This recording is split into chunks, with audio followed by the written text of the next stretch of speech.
Welcome everyone, and thank you for joining us today for the second annual celebration of the Regenaissance, this decade-long global movement that's bringing together revolutionary creators, systems thinkers, and organizations to imagine, collaborate, and co-create for a world that works for 100% of life.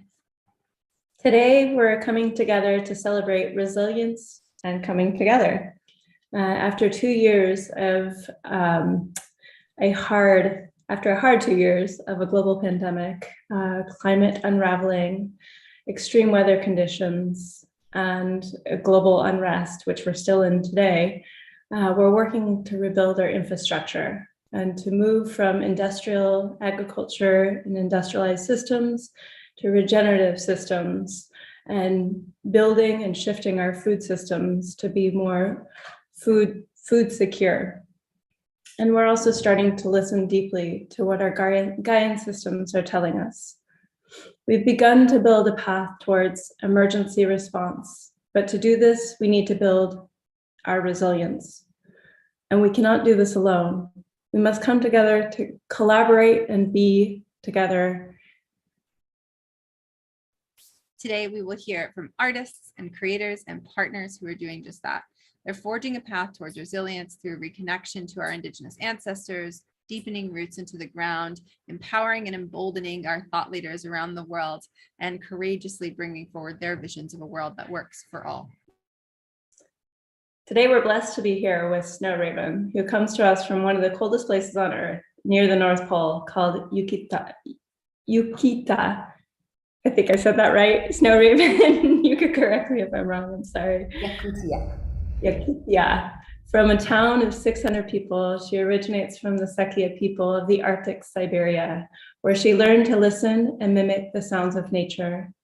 From a young age, she was attuned to nature, listening to her ancestors. Snow Raven received blessings from the spirits to channel this ancient wisdom through her singing, dancing, drumming, and movement.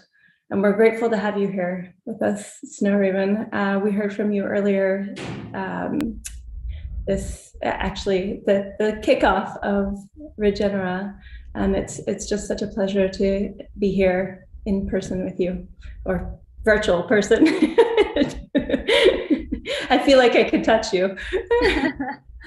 Thank you also for being one of our visionaries in the Design Science Studio, and for coming to bring your wisdom and your culture and your music for so many to reconnect to the earth as the earth. Thank you, Roxy. Thank you, Faith, for inviting me again.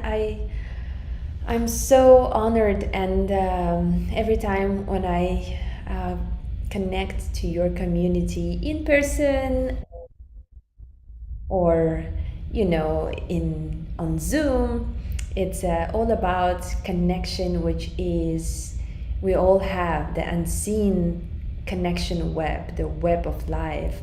It's the energy behind that, and it's an honor for me to be here in the United States and represent my culture, and also share wisdom and knowledge of Saka people, very survival, and we humbly believe that everything is alive, and nature is really powerful, and we are part of that nature. So that's why we do a lot of mimicking birds and animal sounds, and that's the way to connect to our inner world, and also to the nature, our outer world. And its outer and inner world, they are the same. That's how we see it. And today I would love to open with the traditional song, Toyuk.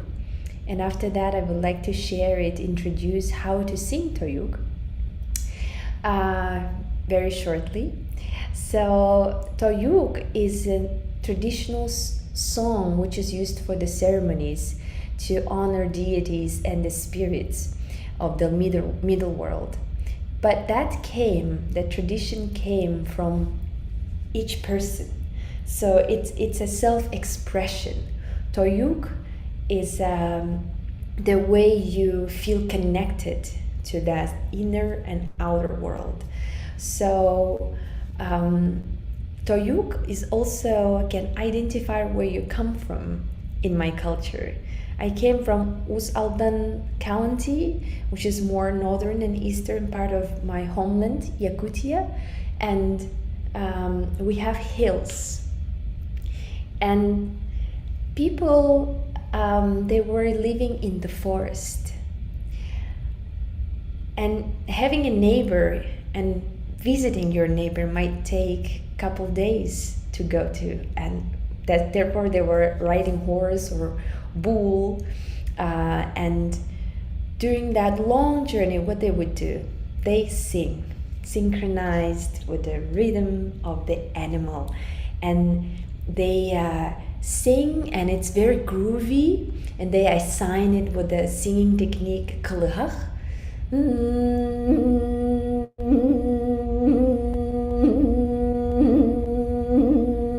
It's very meditative beatboxing, and there are canonized opening words, jehe boho, but the rest of that, it's the improvisation. It comes from people's heart. All the poetry woven into the melody of the specific area.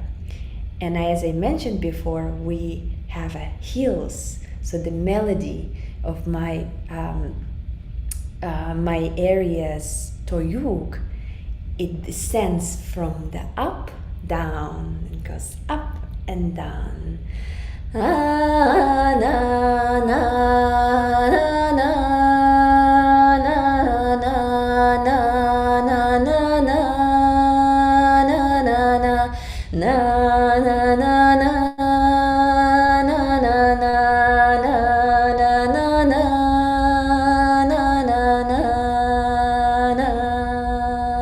so this is the melody, and I would like to share it right now with you, the way I sing Toyuk, and I will sing it in Saka language, my native language.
So this is a little traditional Toyuk singing for you, and this is how we express ourselves. I described how the world, the nature is powerful and beautiful, and I tend to see the positivity in the world. So it's very much dependent on your mood, your emotions, from moon, from sun, all of these planets. So, and then you can even sing it in English language. So you can sing it in your native tongue. But today, as an opening ceremony and bring it you as a collective, I would like to introduce the beginning of that Toyuk song so we can all chant together. And here, if you see the screen, I'm sharing it with you right now. Can you see it? Okay. Yes. So those are the lyrics. I'm doing also online classes, and I've been teaching people with how to sing Toyuk. And so those are the lyrics, Jeheboho, what you heard from the beginning, right? So those are very specific combination of the sounds, the vowels and the consonants. So h sound, h consonant is very important for our body. We have a lot of h sounds in our language, and that activates the solar plexus area. So right now, try drop into that sound and make it short and multiple times, like h, h, h, exhaling it, h, h, h, h, and feel where does it resonate in your body. That's where we assign the rhythm of the Toyuk. Je, he, bo, ho, je, he, bo, ho, before each syllable, and bo, ho, ho, ho, ho, right? And the h consonants turns into very special singing technique, which is called kalhach. It's like a yodel, but it's a yodeling from your belly. So, and we are going to chant that song. But before, I would like you to repeat after me. Try to pronounce these consonants and vowels. So first one, the first part here, it's a jehe boho, and make sure that you drop into all of these muscles which are activating, right? This is new language for you, and it might activate your hidden spots. Jehe boho, try it. Jehe boho, jehe boho ho ho. It's very simple. Jehe boho, jehe boho ho ho. And the melody of the first part is Je bo.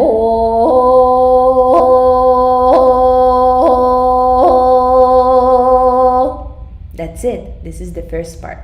So we go from Je bo.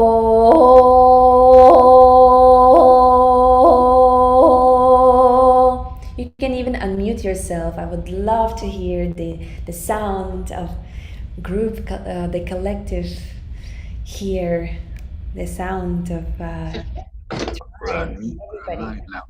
So let's try it all together. Take a deep breath, inhale, support your diaphragm, and then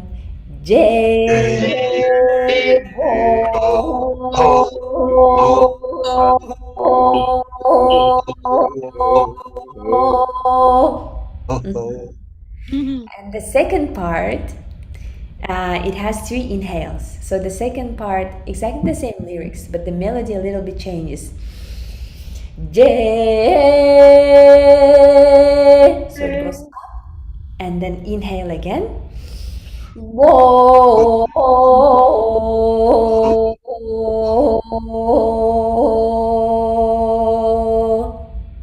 And in the end, you prolong. There's a tail, so you prolong the O sound. All right, so let's try the second part. Inhale. J. Inhale.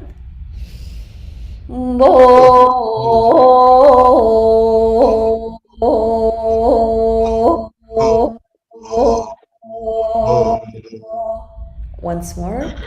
Breath in.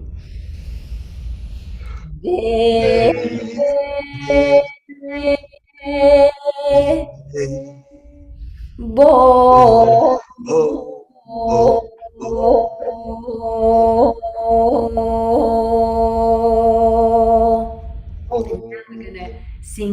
both parts. All right?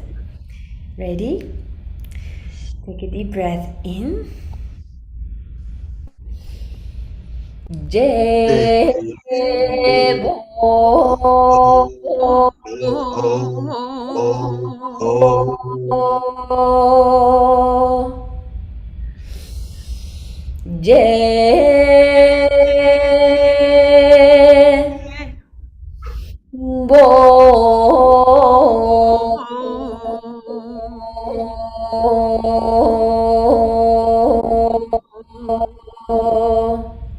Once more, take a deep breath in.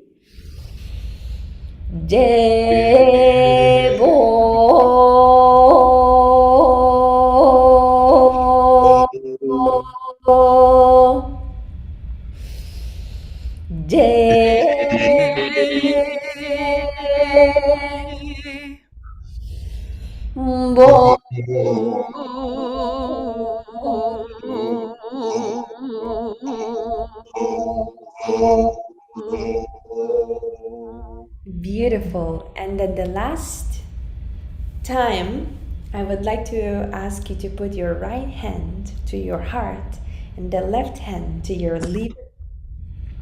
And close your eyes and let's expand. Let's be ready for today, for a beautiful day. And let's imagine our day, the best scenario, the best imagination. Imagination is really powerful. That's how in shamanism you also can travel through the dimensions, through the imagination. So let's may it be. Let's let it flow through your body, and let's sing it once more. All right, so you all together. Close your eyes, hold your hands in your heart and liver. Take a deep breath in.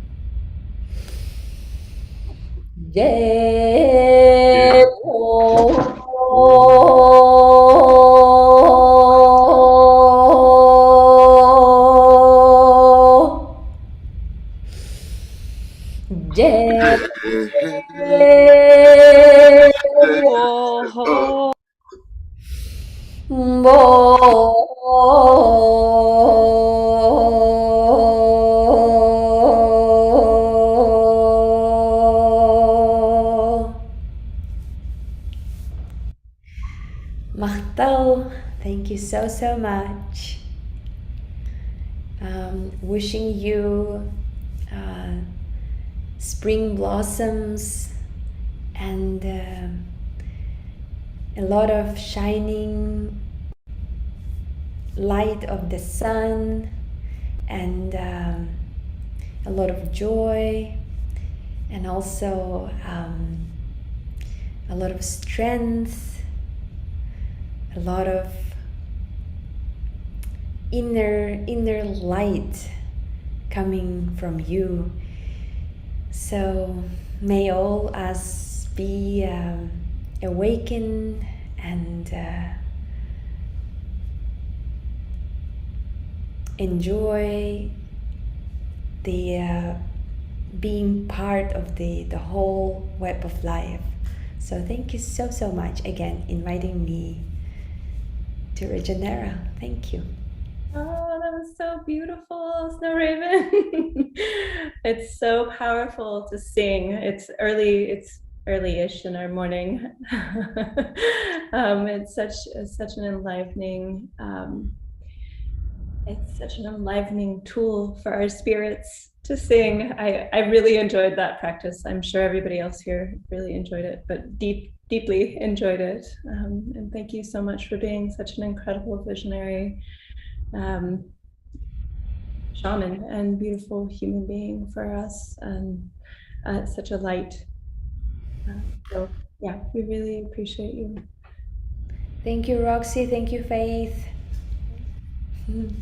Raven, I know that you have connected with many in this community, but because this is our biggest annual summit of the year, I'm curious if there's anything that you want to share about the Temple of Shamanism and Science, or Kutsur, and how people could be of support. all that you're doing. Thank you so much for bringing it up to your community. Yes, I have a beautiful team. My soul brother and sister, Kat and Eddie. We a year ago were brainstorming and bringing. We had a visions and about creating Kutsur Temple of Shamanism and Science. And this year, it we seed it in the soil. So this year we are doing all the paperwork and filing it. So it takes a lot of time and energy. I think that is going to be my lifetime project too, where we would love to host shamans around the world and bring reciprocity. And also, instead of being separated, being in a friendship and collaboration between cultures, between indigenous and specifically Western culture, shamanism and science, right? So bridging it, and I during the process of becoming together, me as indigenous and Kat and Eddie, they're as a Westerners, they brought the concept of awaken, heal, and evolve, which were very much aligned to Kutsur, Saka shamanic concept.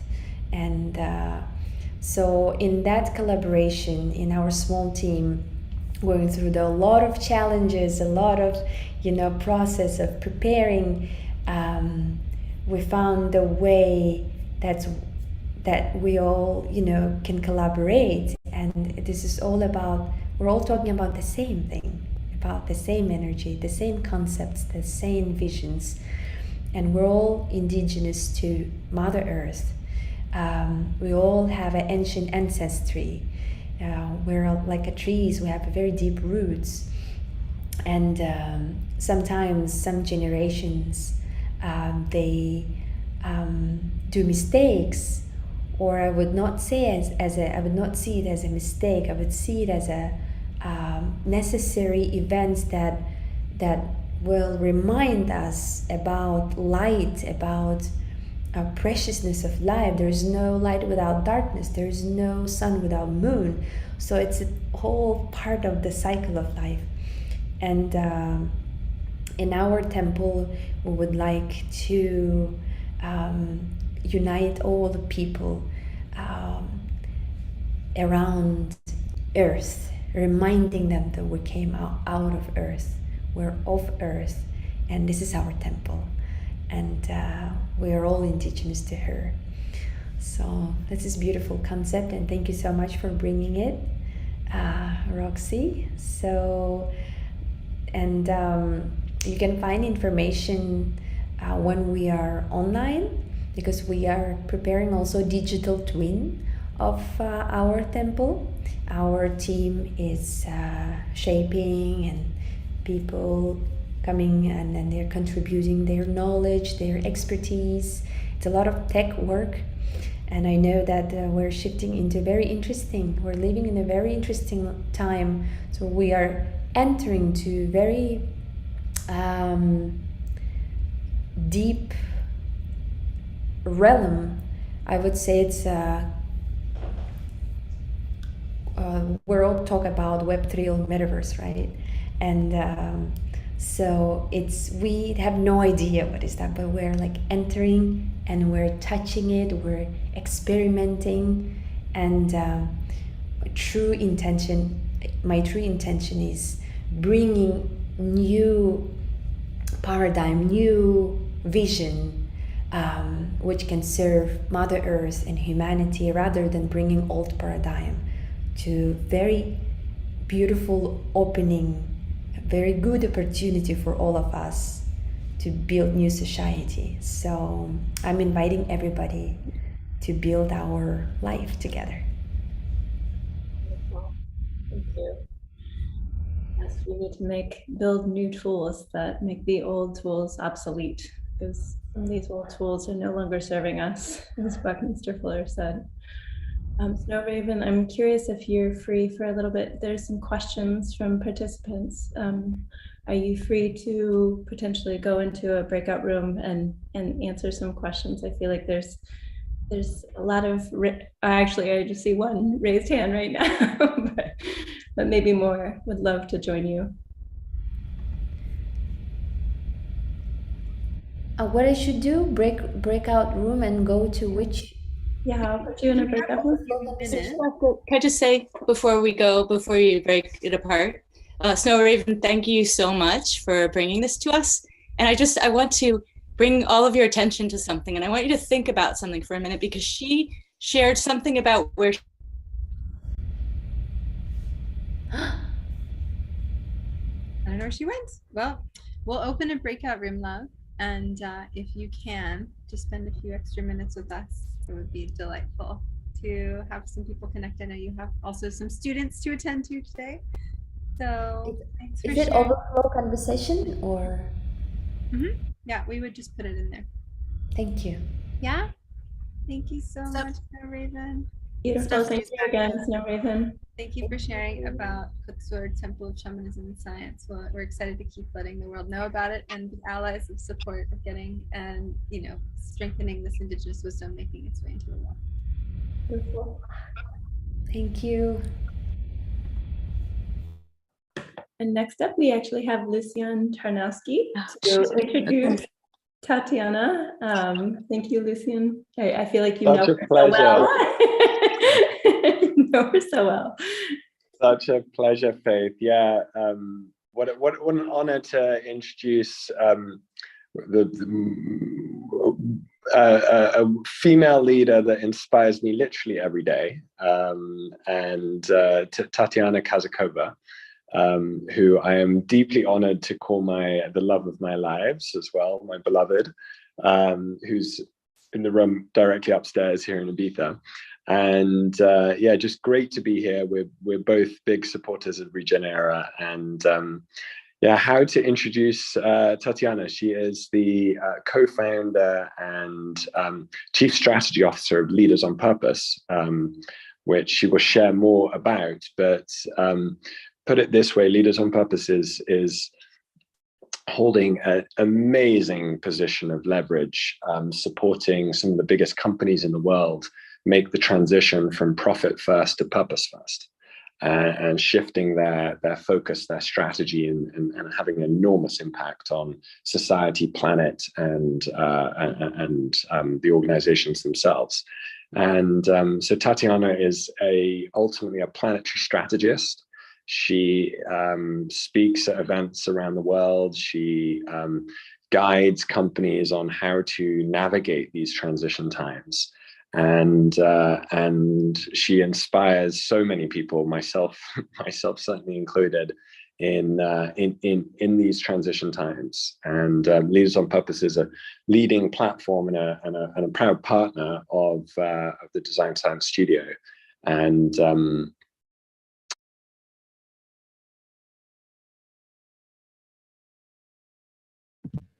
take it away, Tatiana. Okay. There seems to be a system to cut people off, but well, I mean, wow, I'm so blessed to be here. Thank you, my beloved, for this beautiful introduction. I'm sure he will be listening to this now from somewhere in our multidimensional space here.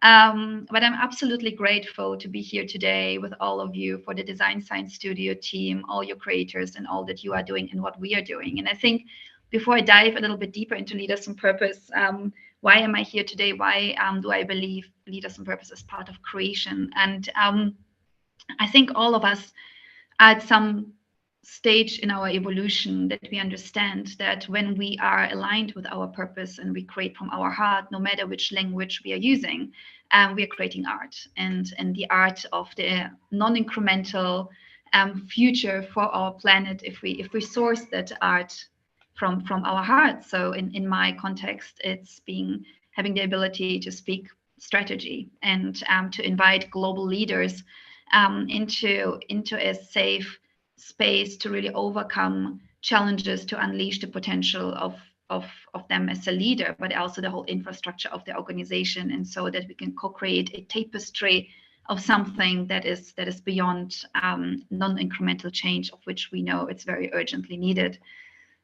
This brings me to the point, why did we found Leaders on Purpose with my amazing co-founder, Krista, with who I'm also very blessed to have such a Kismet co-founder as well, found on this journey. We believe, and as you know, multinational corporations, they touch billions of lives every single day. So we need to incorporate them. We need to use to leverage them and to invite them into the transition into a significantly better future. Understand the processes, the infrastructures, how we can leverage at scale and accelerate purpose-driven action towards something that we call the purpose economy, or in our context, probably more Gaionomy. How would Earth design a planetary economy that is truly in service to all life, to the planet, and to the organizations that then operate in this ecosystem? And sometimes I like to take the metaphor of those infrastructures. How does it look like if they coincide with the design of our fabric of life, if we come as close as possible to this? And this is, of course, something that is very, very close with the Design Science Studio and what we see as creation down the line. We have been very fortunate over the years that we were able and are able to galvanize some of the biggest multinational corporations, leaders, and inspire also nowadays policymakers around the world to start implementing change that we really believe has not only the potential of huge impact, but is significantly needed at scale, at acceleration, with the right people, the right partners on the ground, and to support our global transition, and a significantly better future for us all. We are bringing those leaders together in our annual Leaders on Purpose CEO Summit. Every year, we're coming out this year into our 5th year. The Design Science Studio team joined us at one of our summits, where we had creators participating in these panel discussions with those CEOs to capture the imagery, the commitments, the conversations in something that is beyond words, so that it can be grasped and support also those leaders and organizations and employees and everyone that they touch to be hugely inspired, but particularly also driven through this inspiration to take action and to do the decisions that we need, because it's all of us. And so we're incredibly looking forward to be working on other events together and to bring more creators into this work, artists, and to capture the art out of what we are building. We launched also officially the Leaders on Purpose CEO community last year. We are having a research arm that goes deep into the practices of purpose-driven business, to understand what does it mean actually to be a multinational purpose-driven organization beyond all the noise that is out there. As you know, a multinational corporation cannot just change overnight, and they cannot become a for-benefit organization overnight, or anything that younger organizations have way more ability and agility to do so. However, we need to understand in all this noise, who are the ones with those people and those infrastructures that are really doing the work of transformation, and how can we support them to scale and to accelerate this work, and to focus on this, because as we know, the train has left the station, and the vision train has also left the station, right? So we are all on this train, and so basically we invite those organizations and the leaders and the stakeholders to jump on this train with us, and to co-create the pathway that we're all building and aspiring to achieve. What does that mean in some concrete cases? We are part of building a purpose-first economy on the continent on Africa with the Kenyan, Rwandan, Ugandan, and DCR governments already, to really support them to have their own business forums of ethical business, to leverage their own communities, their own people up into their own economy, and through that participate in the global economy, and also in a totally new understanding, what does globalization even mean for us? what does a planetary, right, gaionomy really look like, and come together and have a very diverse conversation also with communities, on the ground communities that work on the tech place and in different other systems. Other implications of our work is space on purpose, or Web3 on purpose, where we work with some of the industry leaders to understand how do we ensure, at least, or are aware of the industries that are being right now created as part of the transition, or that will be fundamental pillars of our future, of which we already know that we, to make sure that the value alignment of how we bring value together, how we bring people together, how we bring communities together and unleash the half potential of corporations and eventually transition them to Dalmatians. That's another concept that we have in our mind. So what is actually how does the future of a corporation look like in a Regenaissance, in a gaionomy? We believe these are Dalmatians, meaning people and communities coming together around their dharma, and through that being in service and value of planet, society, and what they're doing.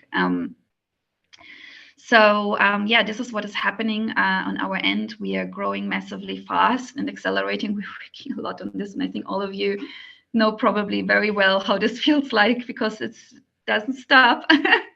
The world needs our help now.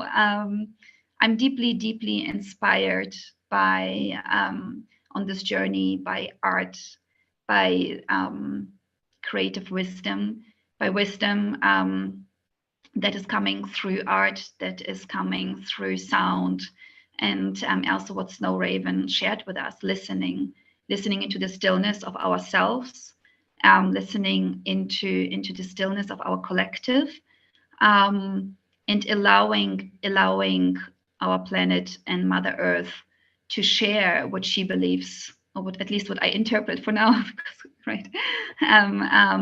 Yeah, what the steps would be to take. My personal background is I studied mathematics and I have a PhD in strategy. In mathematics, you spend 3 months with numbers, but then 4.5 years in the multidimensional space with infinity. So here, when you come back then to economic models, then you see how simplified these are, as we know, and they don't really capture the planetary system and our Earth at all. And it's a mathematician. It's a huge surprise. Of course, it's like, how is this even possible that this happened along the journey? But what we believe is we need to be hopeful. We need to be radically optimistic, as also my beloved Lucien says, and he will share more about how he creates around the United Planet, around these hopes for the future narratives that we really need to unite us for a significantly better future for all. And Leaders on Purpose really plays the role in transmuting those infrastructures towards that transition. Yeah, I could share Tatiana, there's way more, but I think I opened the space for questions maybe. There's a beautiful question in the chat of how do you inspire global leaders? Yeah, I think it's twofold.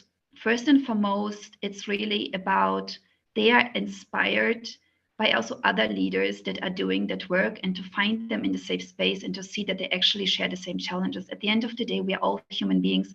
Those leaders in these positions are as well, especially also new CEOs or new people that come into these positions. They don't come with the intention, of course, to, right? We also sometimes talk about corporate karma in a way, or trauma, right? They don't necessarily come into a corporation understanding all the consequences, but really truly want to do something different. However, every step is monitored and has a response in the market.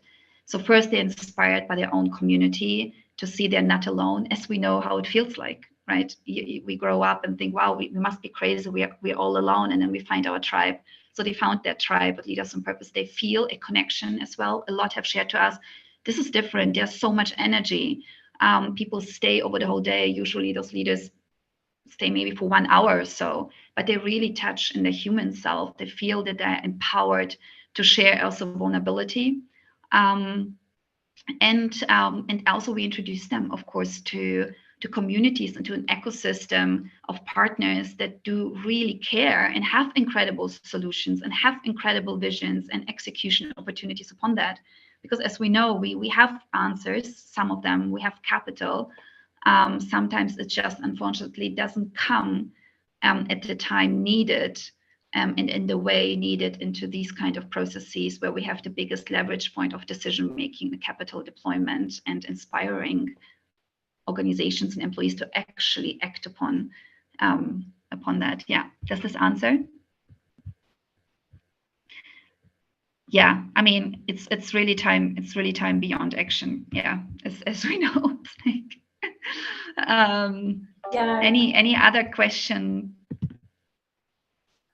I just want to say it's really beautiful how you provide a heart-based space and foundation for corporate leaders, because it's really through felt experience that they can shift, and until they actually feel what's needed, yeah, it's hard to get people to shift.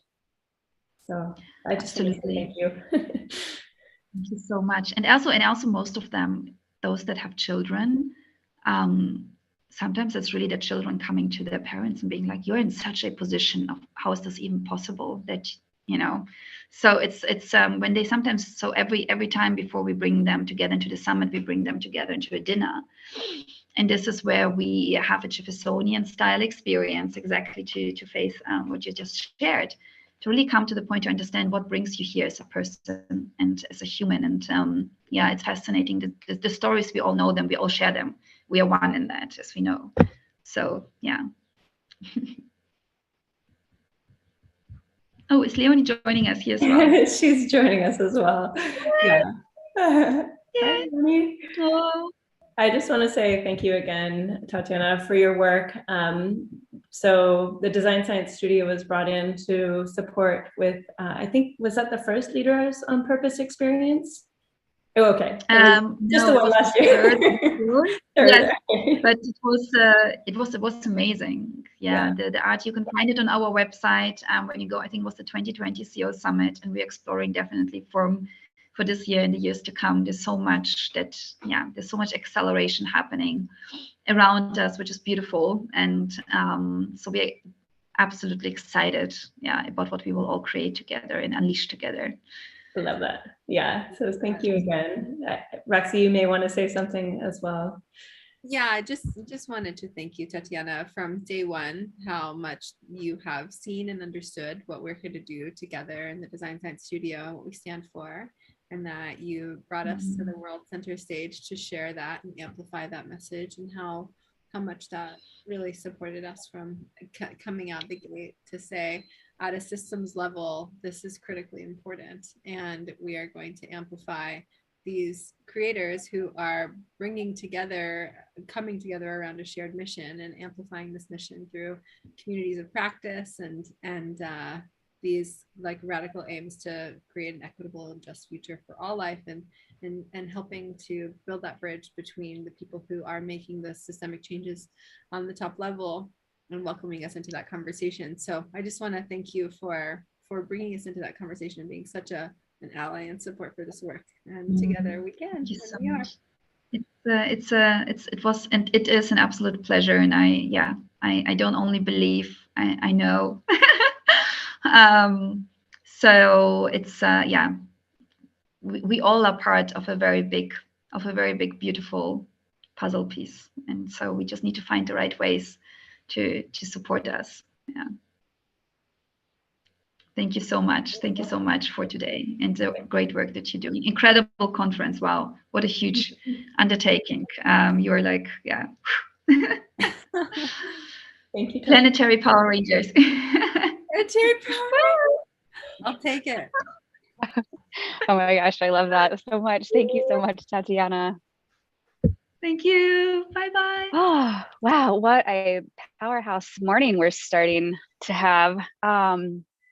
It's just so exciting to see all of the inspiring work that everyone is doing.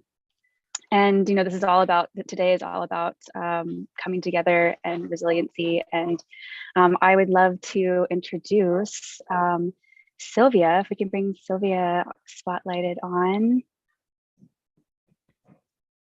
Sylvia, you see?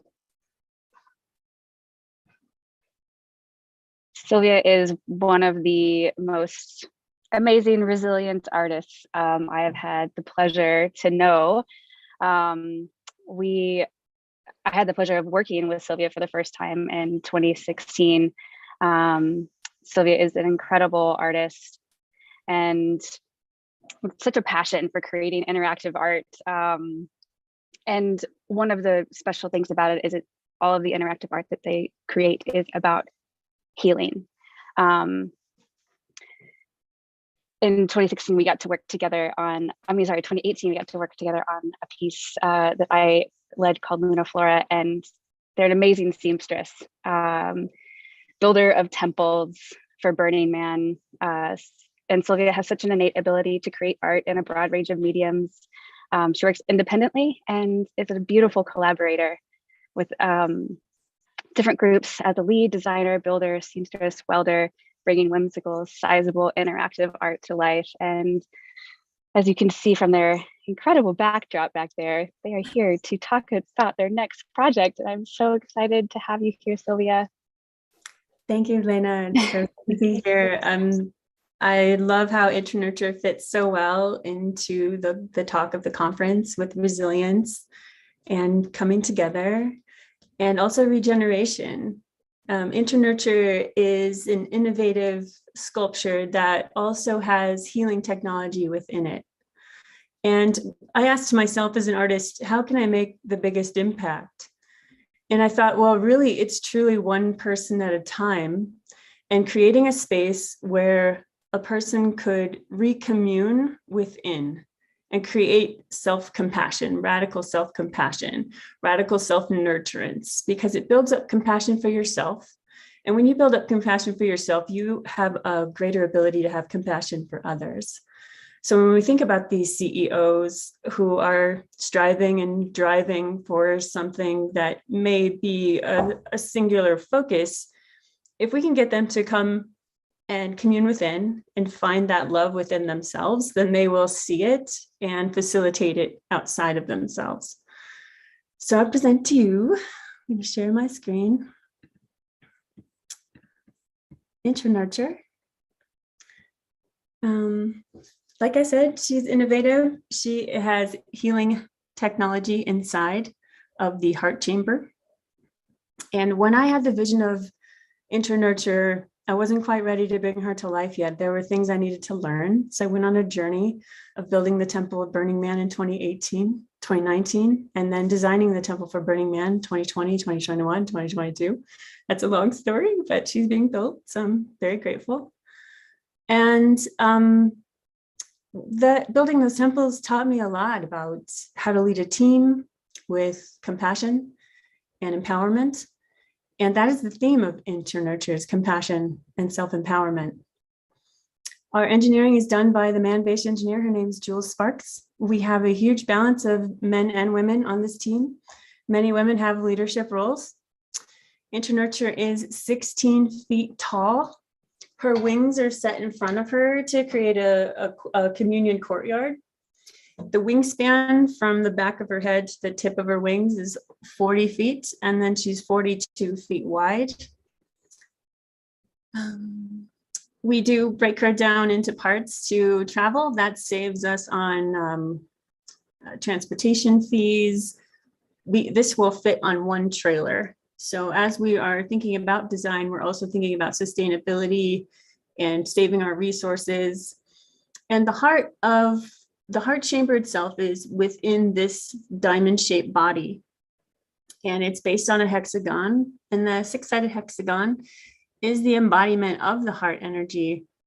And we just want this to radiate heart, love, energy as a portal as much as we can. So this design came through, and I was so excited that it was simple yet incredibly powerful, the hexagon. You'll even see the hexagon in the new telescope they just launched, James Webb. And literally we are being reflected back through this hexagon shape. It just thrills me to no end to know that's happening. We do have the model in virtual reality, and this is where our engineers, architects, and some fabricators who have a headset meet, and we walk around inside the Eagle and we talk about how this is going to connect here, or is this going to work? Is the wind going to pick this up? And the eagle represents bridging the spiritual and the physical world. And it's bringing you in communion with something greater than yourself. It's taking a higher perspective to have a keen visual acuity of what the situation is and how you can relate to it and how you can most show up for it. It represents transformation, manifestation, power, and inner strength. And what more do we need on an individual basis than this? I think it's so important to create a secure place within yourself. The media, how do you know what's true? If you weren't there, can you really trust what's being presented to you? If you have a practice of constantly checking within, you do have a strong connection to that inner guidance. And that is what is directing us toward our higher good, our higher collective. And InterNurture brings that space to introduce people to that concept. We are trying to use as much recycled materials as possible around the eyes and the beak of the reclaimed scrap metal. There's wood paneling. This guy was just getting rid of. It happens to perfectly fit on the bottom and the top of the head. The four-way stretch projection fabric is what the wings are made of. So it beautifully has a theater lighting effect on the wings. And as she softly changes colors, it just invites people into the heart chamber for the actual interactive experience. So here's some screenshots of how she changes colors, and you can see it here on my video. Our intention is to go through the full spectrum of colors, because color is also healing and it's part of the interactive elements of InterNurture. Just trying to move through a slide here.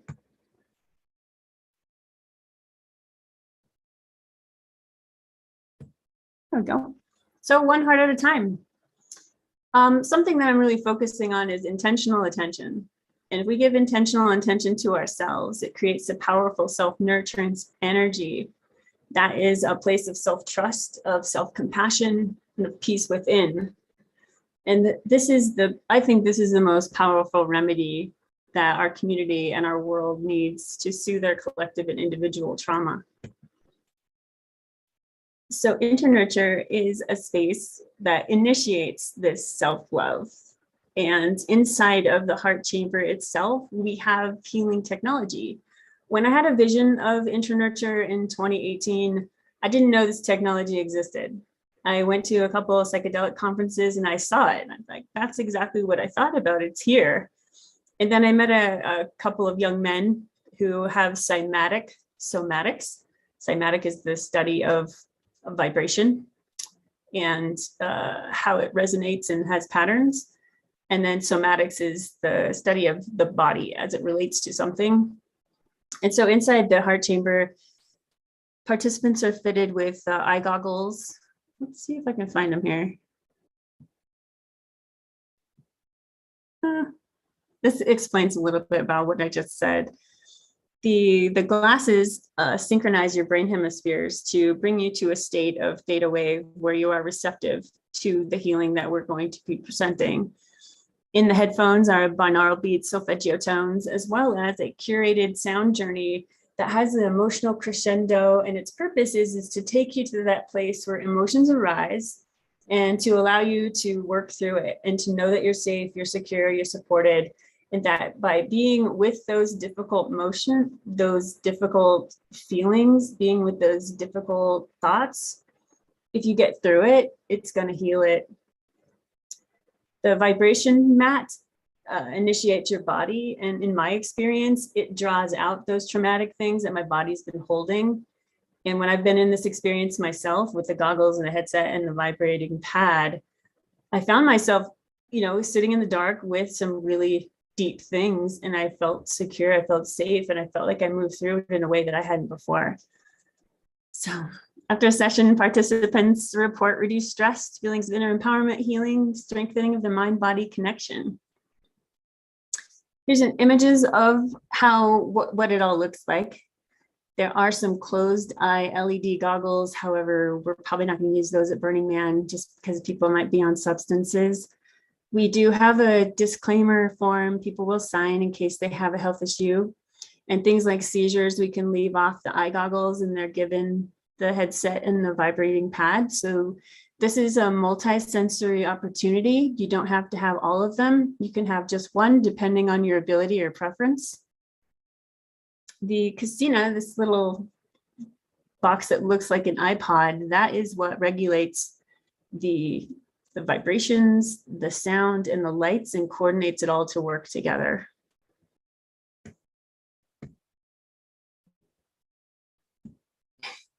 My slideshow is a little slow.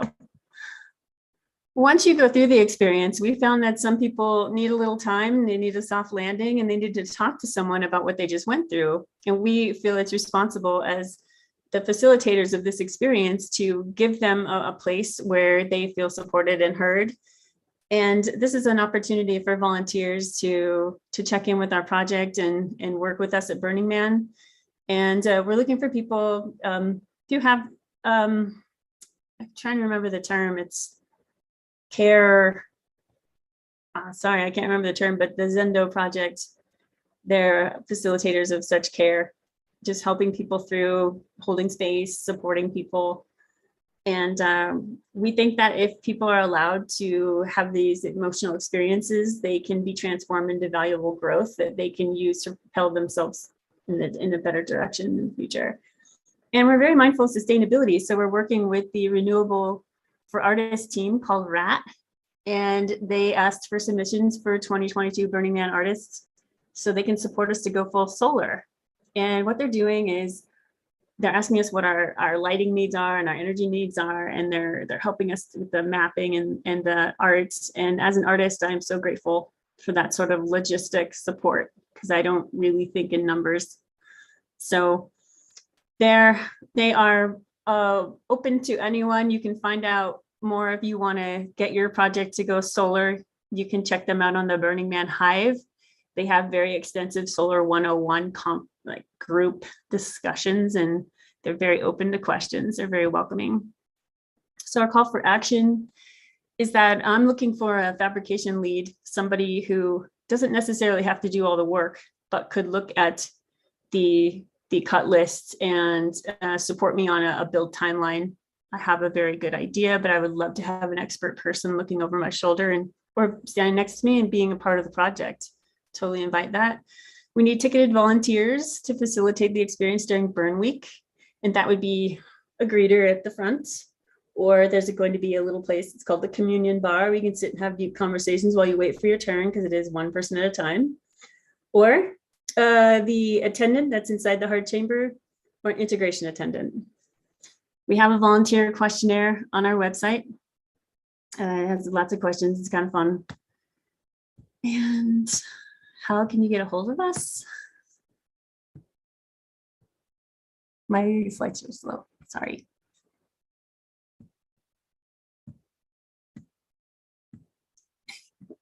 I think the next slide is just how to get a hold of us.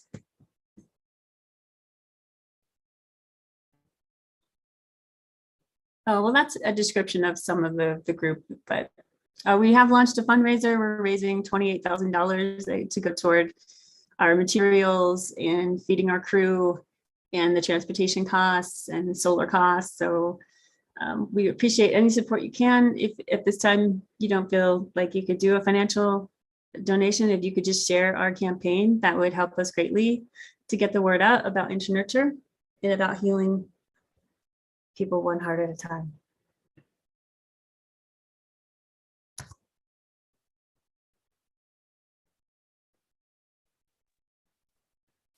Thank you so much, Sylvia.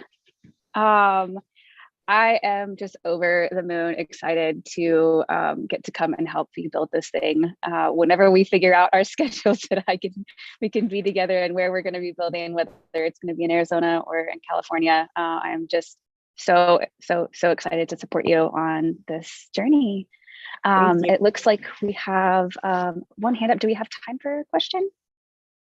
It's super quick. I'm on the Burning Man Hive and you said rat. I don't see how to find rat on Burning Man Hive, because that's something I need to look into. I'll send you the link, okay? Okay, and great. Wow, you're really anyway, well, excited to see you out on the playa. Are you doing the temple though? The She's being Empyrean? built. She's You're being doing built. both. Yep. Oh my God. Amazing. Yeah. All right. Yeah. Yeah, Sylvia, you are in good company. We've got many Burning Man builders in this community. So I know you're very supported. Also people that love hexagons and all of the beautiful geometry. One of the things you didn't, I didn't see on the slides was talking about the eyes of the, how they're the circle, the flower of life. And they're going to be glowing and pulsing to like calling people in. So I know those are going to be really, really beautiful. Yes, the laser cut wood with a mandala petal on the outside, and then there's a sacred geometry seed of light behind that. And the LEDs will make them change and bring people forth. And they're about 2 feet each up here. So. And yeah, you do have, Amazing. About 3 more minutes if you want to share anything else, or if there's another question. I was challenged a lot by people about it being one person at a time. Burning Man is so big, it's 80,000 people. How are you going to serve all the people? And I'm holding strong too. It's about intentional attention. And it's about slowing things down. And it's about making that person feel seen, heard, and given a space where they can address something that seems really, really big, and they can unpack it, and they are in a supportive environment. So yeah, a safe space. I feel so inspired to facilitate a place where people can come at their most vulnerable and transform through it. Somebody said to me, the only way to get healed is to go through it. And at first I was so resistant to that, because you think you kind of get familiar with your pain and you carry it around, and you were conditioned before to just grin and bear it, or push through it, or to do all that emotional work for other people, whether you're a man or a woman. Sometimes you get tasked with things that really aren't yours. And to be able to shift into your own peace, and to be more available for you in your own life, or to be more available for the people in your life that you love.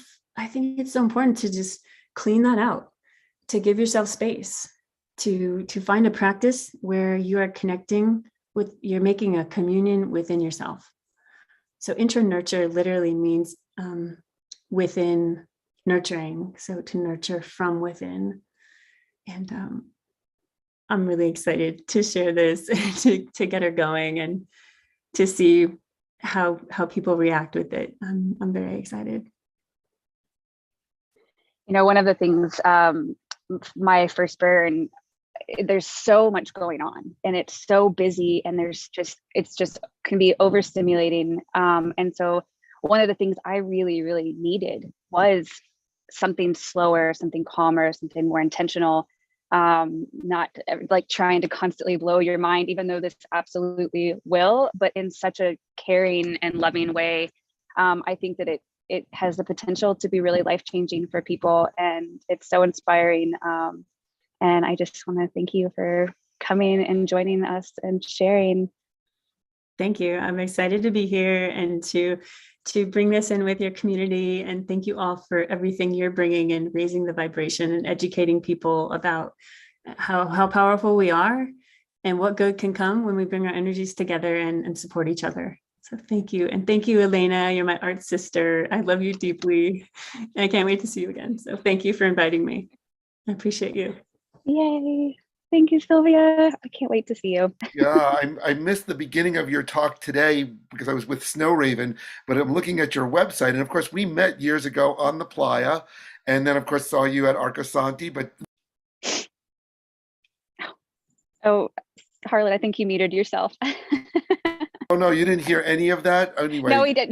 Just the last minute. So I don't know how that happened. Okay, thank you, Sylvia. And yeah, I missed the beginning. Anyway, your website's incredible. I'm so excited for your new project. And thank you, Elena, also to connect with you here today. This is incredible. yes, Thank you. it is funny how all of our circles are connecting far and wide. And as we continue to work together. I know that those connections will just continue to grow.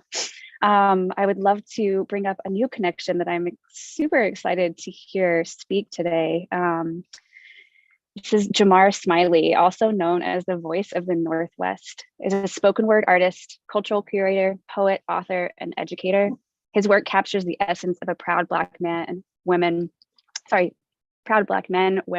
youth, and adult alike by diving deep into the people, the history, the upbringing, the communities, the ancestors, and the culture itself. Having endured the expropriation of our original culture, heritage, spiritual customs, and land, his art serves as a medium to garner healing from these traumas so that as we as a people can progress in a way nature intended in the efforts that one day we can live up to the moniker people of the sun. I'm so excited to meet you, Jamar. And if you want to unmute yourself, I think we're going to keep this very heart-centered morning continued. Thank you. Jamar. Thanks for having me. Am I pronouncing your right name correctly? Jamar. Yes, you are. Okay, Yeah. good. Yeah, I think my mother did that on purpose to kind of accentuate the R at the very end. And so for those of y'all who from Chicago know that there's no R in our language. And so to say my name in Chicagoan is just Jamar. And so the R is not ever pronounced. But yeah, you nailed it. You got it right.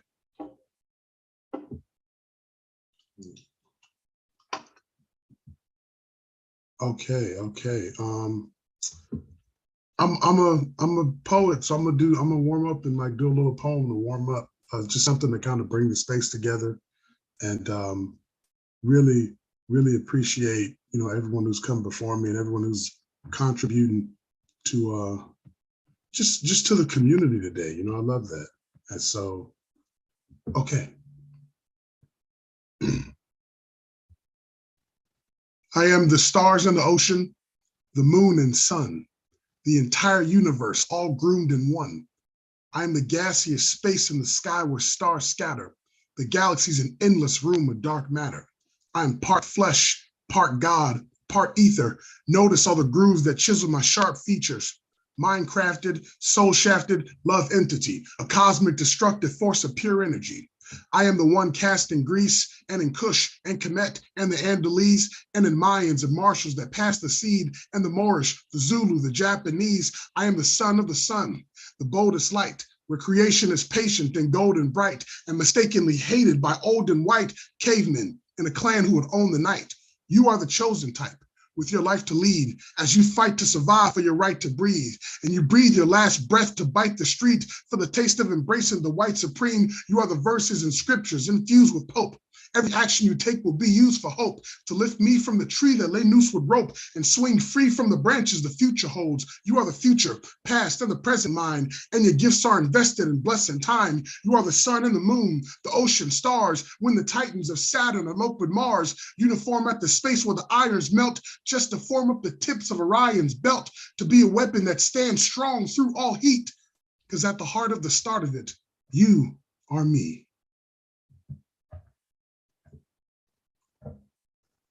There we go.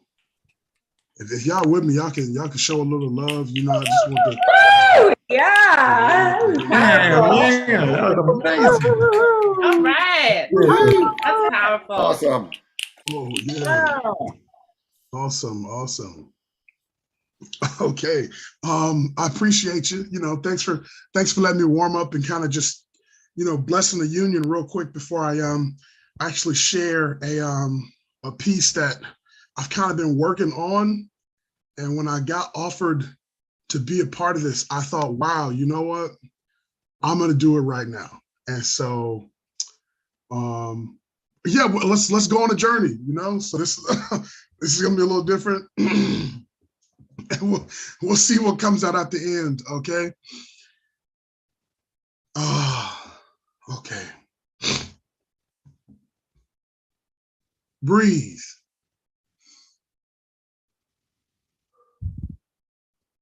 In through the nose, out through the mouth. Breathe. Fill up the stomach, then the lungs, next, the brain, and last, the mind. And let the air flow from the roof of your mouth. Breathe.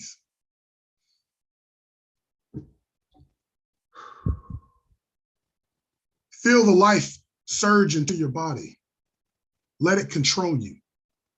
Let it flow through every cavity of your brain, oozing into the deepest, darkest corners of the mind. Let it consume every cell in your blood until your body becomes one with the air. You are now the wind. You are now nature. You are now the ocean, the skies, and the trees. We are now connected. Can you feel the beauty? Can you feel the peace and the love as you start to wonder, why do we breathe? Can you feel it? The ripple of the wind, a wrinkle in time, very fickle, but it bends my reality, brings my existence to knees as my senses grow distant and split through the trees. The first two were captured. The third one was mastered. The fourth and the fifth one would die shortly after. The sixth of my senses were sown into senseless commitments of witches and misfits and thief. Breathe.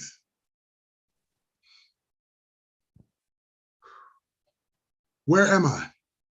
The sky is filled with smoke. My stomach burns, my lungs a furnace for the fire in my throat. So where am I? What happened to the peace?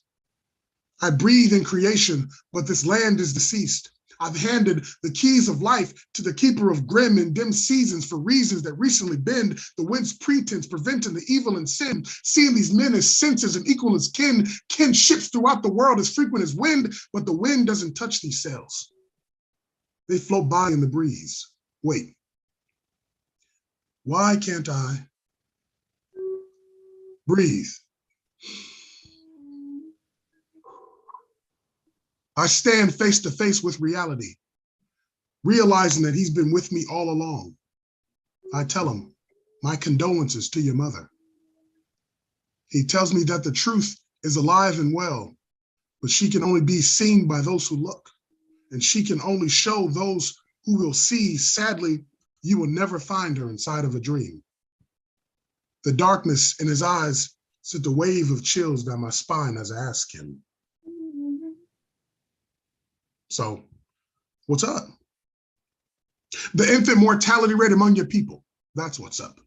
The number of single parents in government homes in your community, that's what's up. What's up is the number of Black people dying from curable diseases, the number of your people risking everything to be falsely educated, the amount of money spent outside of the community, the amount of other people that profit off of your culture, the number of Black children dying from Black children, white children, Asian children, Hispanic children, white men, white women, white supremacy, Western civilization, the parasitic elite, big pharma, big tobacco, standardized testing, Eurocentric brainwashing, gentrification, sexual confusion and identification, integration, mental manipulation, spiritual degradation, monopolization, your car note, your electric bill, your phone bill, your cable bill, your Wi-Fi, your groceries, the water you drink, your rent, the cost of your living, the cost of your organs, the cost of your melanin, the profit margin of the prison industrial complex over the past 10 years. There's a whole lot that's up, but you are not it.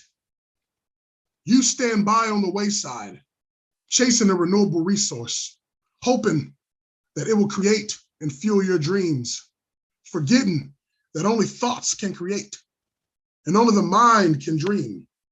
And the fuel is a tank full of imagination. And as you circle the path to success, your brain, the vehicle that'll take you down this road, begins to rust and fade away, because you will fade away. And all that will be left is your people, your community, and your legacy. And your people are lost. And then reality swings and the force brings me to my knees. Your community is divided as I become blind, deaf, and dumb, and numb to his presence, for my senses have left me. You have failed, and now the air is partly smoke, and I can't breathe, but I don't care. I start to choke, still no air, but in the corner of my mind, I see the mother of reality. I tell her, I can't breathe. I'm yelling, I can't breathe. I'm screaming, I can't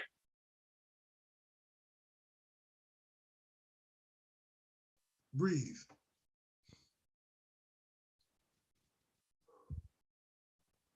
In through the nose, out through the mouth. Breathe. Fill up the stomach, then the lungs, next the brain, and last the mind. And let the air flow from the roof of your mouth. Breathe. And hold. Hold it and keep it tight. Let your stomach and lungs contract as they try and save every last ounce of breath.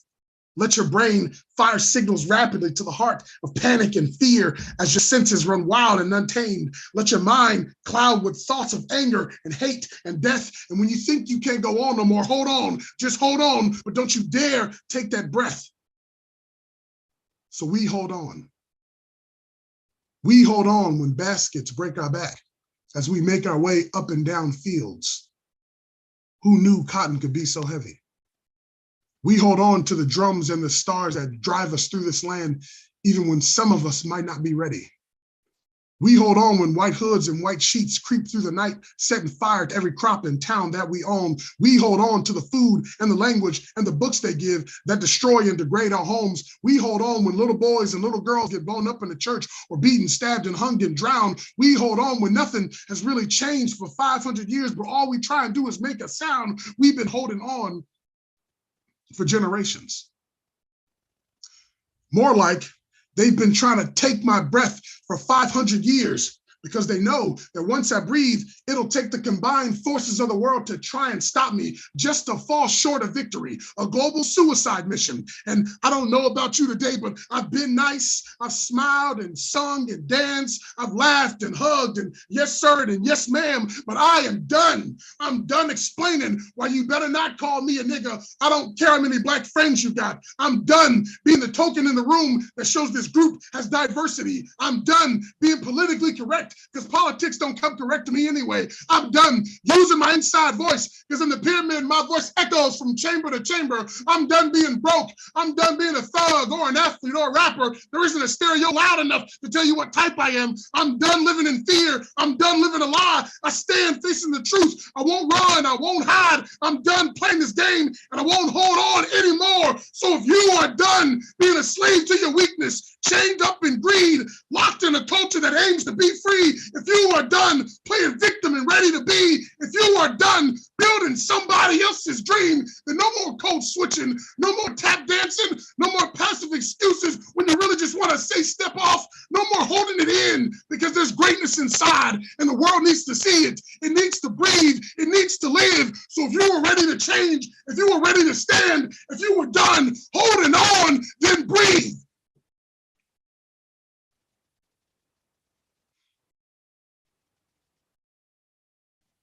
Breathe. Ow!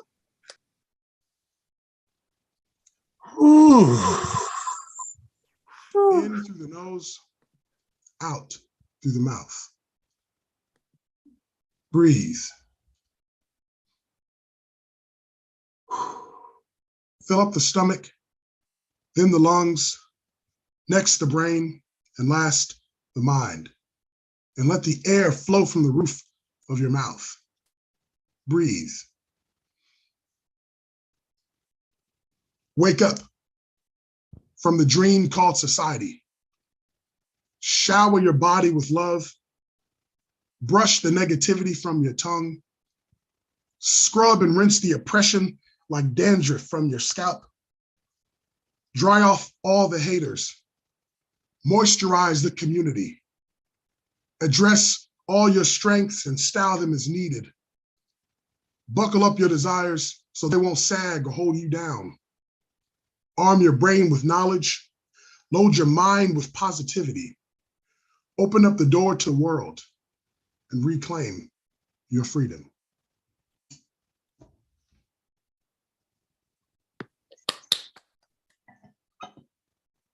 That was awesome. Thank you, thank you. Thank you. Felt compelled to stand through that entire thing. I could not sit down. That was Okay, amazing. okay. I appreciate it. Yeah, I was gonna stand, but you know, that camera would only catch my hip. So I know you have a little time left, Jamar. Did you have one more? Are you complete? Because that was an incredible download, performance, gift. You don't have to keep going, but I just noticed that there was more time. And before I go through this like overflowing amount of gratitude that could never find words inside of me, I just want to give you the time that you still have allotted if you want to use it. I'm not sure how much time I have left, and then I didn't know how long that poem was going to slide through. So maybe this is a time for us to just kind of us to just kind of just be in it for it. Yeah. Oh, here's the contact. That was bliss. Whew.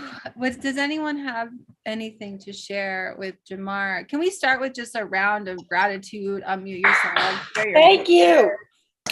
Wow. That was so powerful. Thank you, Took my breath away. Thank you. Power. This, by the way. Hi, Jamar. Thank you very much. It was awesome. Oh, Hey. So potent. Keep breathing. Yes. What a journey. Thank you. Shout out to the person who said that from Chicago. I saw it in the chat at the last minute when it popped up. Chicago. We got a hand raise too. Mage, not Brent. Madge? That's me. Yo, yeah, Mage is right. What's up, y'all? Hey, what's up? So I'm from Nashville, Tennessee. Deep Tropics crew. What up? But man, so really, like, I just went through a whole experience. Like, that was like a transformation, like, like Archangel, like the wings coming out the back experience whenever he started with the breathe. Cause I'm on lunch break right now listening to this, and that was my prompt. I was like, man, I've been standing up. I'm standing up through my lunch break, and like I was like, I'm gonna do some yoga, and like that poem started right when I started doing yoga, and I burst into tears and like felt this like dismantling of all this tension, and like went through all that motion, like to like a mother grieving on the ground, and it was like so visceral, and I felt it. And I just want to thank you for your contributions to consciousness through this. And I'm a producer. I live in Nashville, so I'm south of Chicago. I go to Chicago pretty frequently. But man, like, I don't know if you're open to me sending you some beats, man. I'd love to like see what happens with that if you're open to that. But that was incredible. I felt that in all my soul. Appreciate you, Mage. I appreciate you. That's huge, man.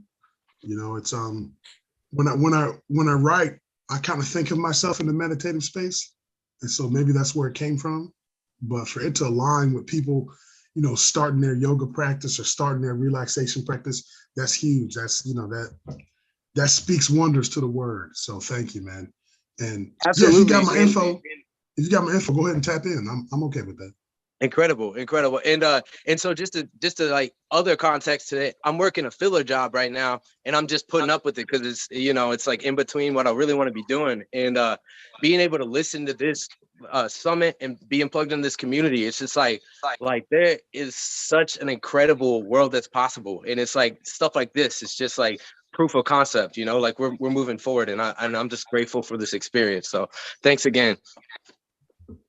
Appreciate you. Yeah, Jamar, today is all about resilience and coming together. And, I don't know if you got to tune in yesterday. I don't think you did because I remember you were kind of busy, but Aliko came and shared about the history of capitalism, and it was real. It was important. And the resilience, like the 500 plus years of resilience that you spoke to today, and the fact that it is time, we got to stand up. This is not okay. And here we are doing our best to come together and stand for what's possible, and actually equitable and just future for all life, not just some people, but the whole planet. And the gift of your spoken word and your history and your ancestry and what you're standing for, and the power of your word and your resolve is so profound. And I'm honored that you came to be a part of this community and to join us today. Thank you.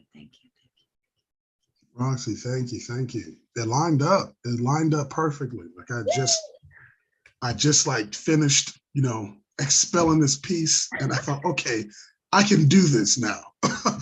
And so, Well, I was watching the stream, like in the, we got about 50 some people in here, about 300 people on the stream. We're seeing it. So I hope whoever's out there, you like feel this and feel the call, stand up. Together we yes, can, yes. Yeah. And whoever else is out there seeing it, you can find me on socials and the websites Yeah. and all that stuff. And also always tap in with these people here.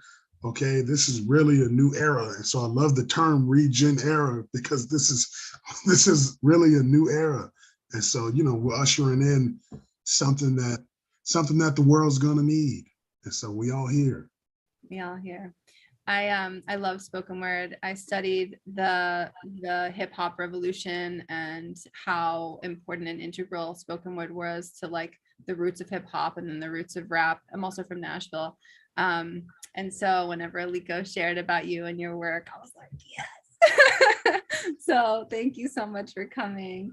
And yeah, I'll put all your links. We'll put them in the chat here, and I'll put them in the chat that goes out to all the stream too. And I hope we get to keep playing, and I'd love to invite you to be a part of, the Design Science Studio community of artists. There's so many people who care and are amplifying their creativity to accelerate equitable, just, regenerative futures. So this is that era, and thank you, Jamar. Thank you for having me. Anybody who's open to it, you can always find me. I'm a person, so I'll talk to you. So don't let the social media fool you. I will actually reach out and say hey to you. That was incredible. That was so powerful, Jamar. I was that made me cry. So yeah, it's something that touches deep. So I just want to say thank you. And I just found you on Instagram, actually. Thank you, Faith. Thank you. Yeah, we'll be in touch, definitely.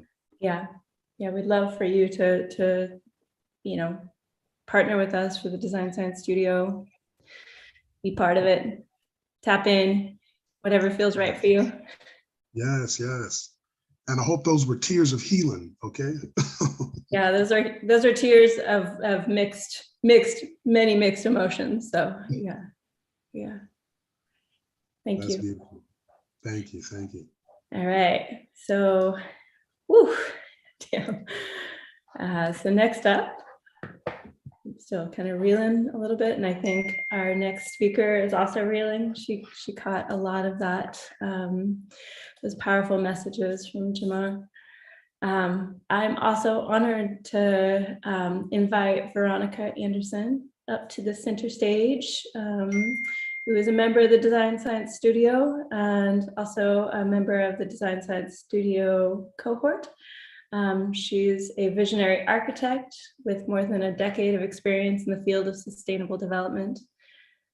She's a land listener, ecstatic mystic, inspired by ancestral wisdom, who's building a world that works for all with the tools of the sacred architecture and regenerative community development. She holds the world's first master's in geodesign. That's very cool. And is using this to develop innovative technological approaches for participatory urban planning and ecological urbanism worldwide. And she runs Home Dash. And we are really excited to hear more from you, Veronica. Thank you so much, Faith, for that introduction. And thank you, Jamar, for opening it up, for really celebrating that communion with us, with your whole being. And I lit this candle while you were praying, celebrating, praising, grieving, and I honor the resilience that you're bringing to this conversation today. And we'll hold this light on behalf of all the ones who are missing it, who can use a bit of our peace today, and it'll be here with us as I share about my work, which is such a privilege. Being a part of the Design Science Studio has really opened so many doors for me, and I know it's only possible because of the journey that I've been on. And I feel a little breathless right now, so I'm going to resonate that call to breathe. And if you want to meet me at the bottom of your next exhale, we can breathe together. And sighing it out. 2 more like that, breathing in together.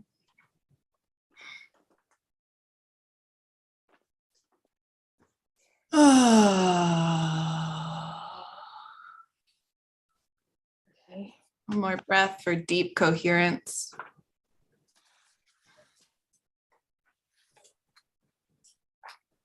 Exhaling all that doesn't serve the greatest good for all.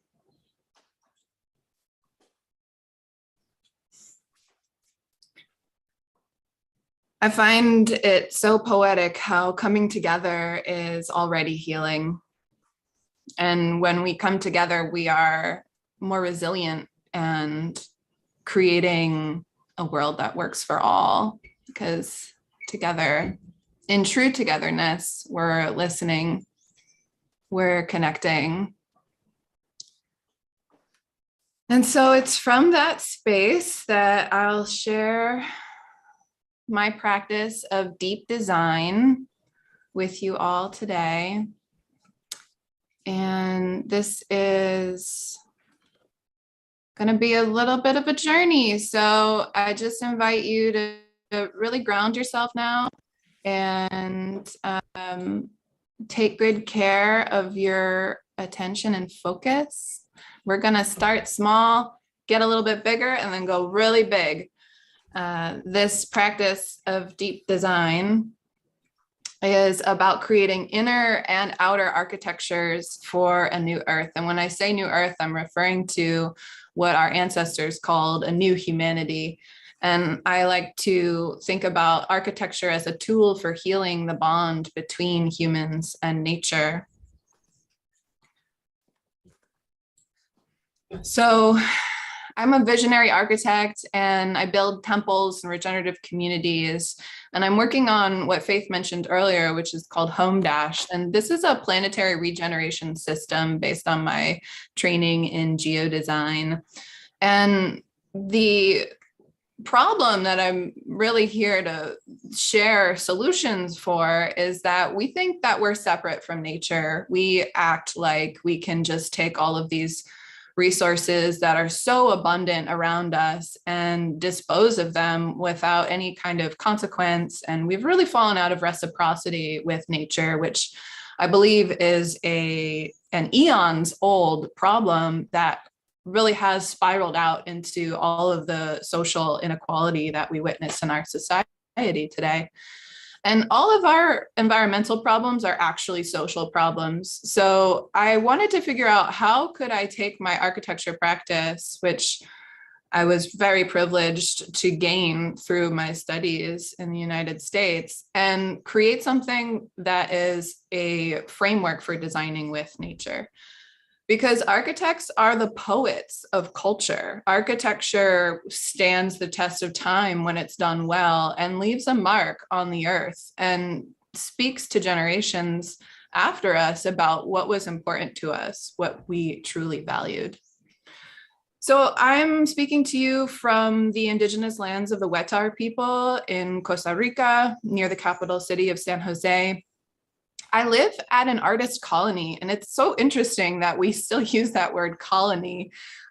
Speaking to decolonization, this is a very interesting place to be rooted. And during the pandemic, I was invited to design a meditation space or a communal space for the community.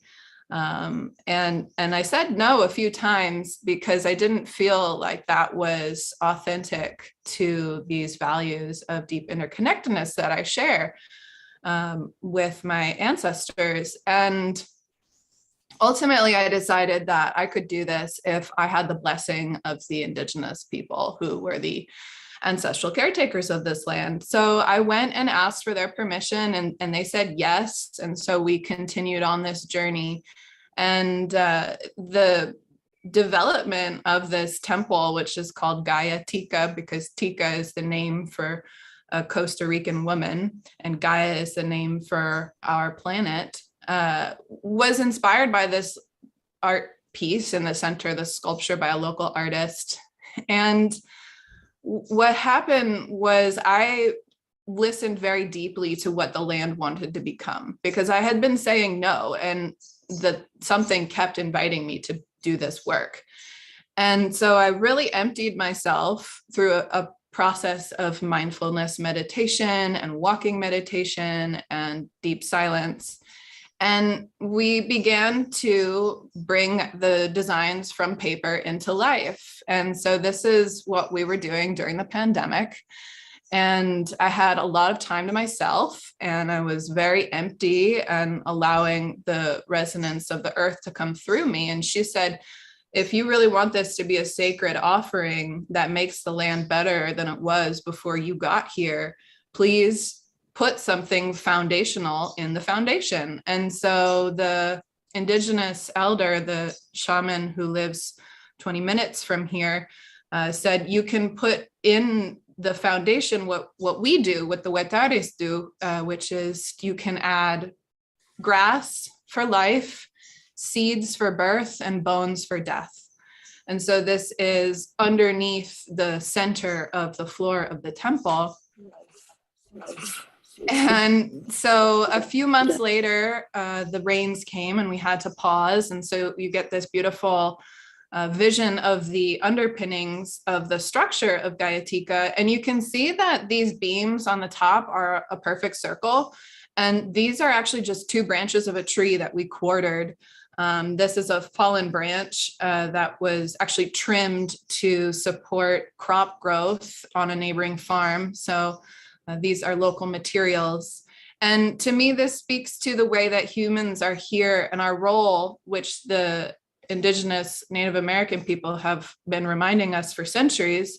Our role as humans is to mend the sacred hoop of life, to weave together the life that's around us and to play a healing role. So then last March, just over a year ago, we finished the temple and inaugurated it, or her. And this tree that you can see on the right that's blooming actually bloomed 3 days before the inauguration ceremony. And we had joked during the process that wouldn't it be funny if that tree actually bloomed when we finished the project? And it did, as if to say, good job, thank you.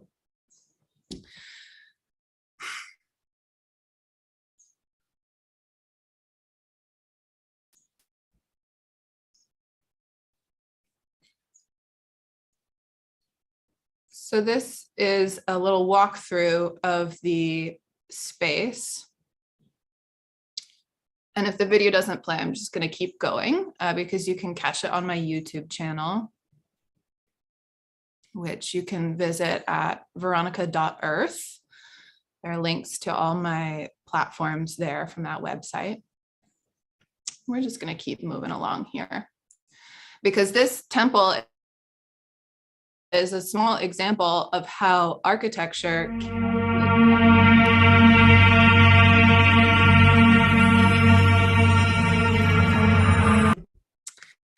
so this kind of togetherness wasn't possible on this land before this temple. And I believe that this photo in the bottom left really says it all.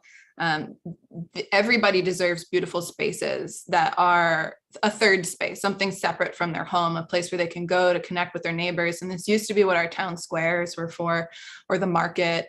But urban design has largely left that out. And so we lack spaces to actually come together. And so delivering this space to the community means that there was somewhere for Bobby to celebrate his 85th birthday. And all of these different people from the community could come together in a neutral space where they felt safe and held and secure. And that is a true privilege. So at the next scale of design that deep design embraces, there's master planning. So I just explained a small intervention and how that had an impact on people as individuals. But I've been really curious about the nested holes of architecture. And so I developed this process for master planning that I initiated at a community called Diamante Luz. And this is a community that's coming together to practice permaculture and land regeneration practices. And so they have a deep spiritual practice and relationship with the land, but I wanted to empower them to become their own architects because this is something that historically was common. People could develop their own communities and empower each other, through barn raisings and shared building practices. But nowadays we've really lost that because of the heavy influence of governments on our building and development process. So I wanted to make architects obsolete in this case, and I wanted to teach them to become their own architects. And this is the process that we developed. So over the course of 7 days, we went through this workshop where we started with catharsis, which is a clearing of the energetic slate. We asked them to take an inventory of their own personal actions and to make amends where there were injuries amongst the community. And then we were able to go through this creation process where we practiced listening deeply to the land to decide how we were going to develop. And finally, we practiced detachment. And that is about this release, which allows true creation to happen. We design a master plan, but that needs to be a living document because nothing is always what we ask or expect. Change is the only constant in life. So a lot of times communities will get a master plan delivered to them and then feel helpless to act on it or to change it or to really give feedback. And so this arc of the process has been serving for that.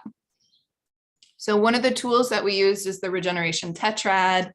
And this comes from the lineage of Regenaissance, the Regenaissance Institute. And we start by looking at the unique potential of the community and the land. A beautiful bird just landed outside my window. And then we work together to identify 3 goals that everybody could come together around based on that unique potential.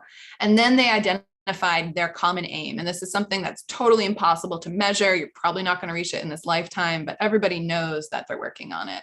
And in this case, their aim was remembering oneness, which was such a powerful, resonant aim. And then we developed instruments which could help them to achieve this aim or work to achieve their goals and work toward the aim. So these are visible and invisible instruments. And you can see I've used the sacred geometry of the Metatron's cube or Merkaba. There's a lot of names for this. You might recognize it as the Star of David. But this upward facing triangle and downward facing triangle is a symbol of heaven and earth coming together or opposites uniting. And so what we did is we designed these invisible architectures or structures for the community that would hold them through the future while they're developing these visible architectures. So what we would normally think of as architecture would be a welcome center, a learning laboratory, a culture center. But we wanted to emphasize through this process that those physical structures need invisible or non-physical structures to help them manifest. And now I'm going to share with you a little bit more about what this land listening practice really is.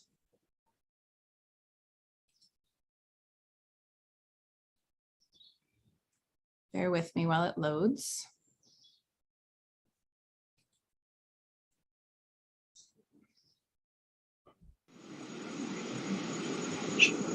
Now send your awareness to the core of the earth.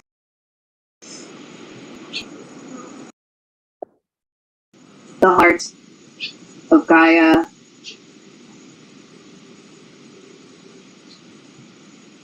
Send your awareness there. Affirming, I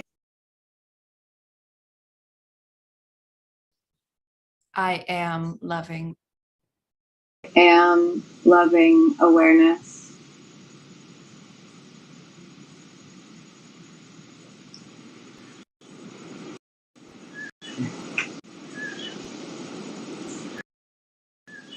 See if you can sense a response from Gaia.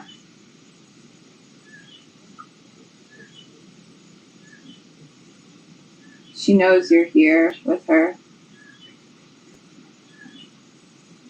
And that is all she requests.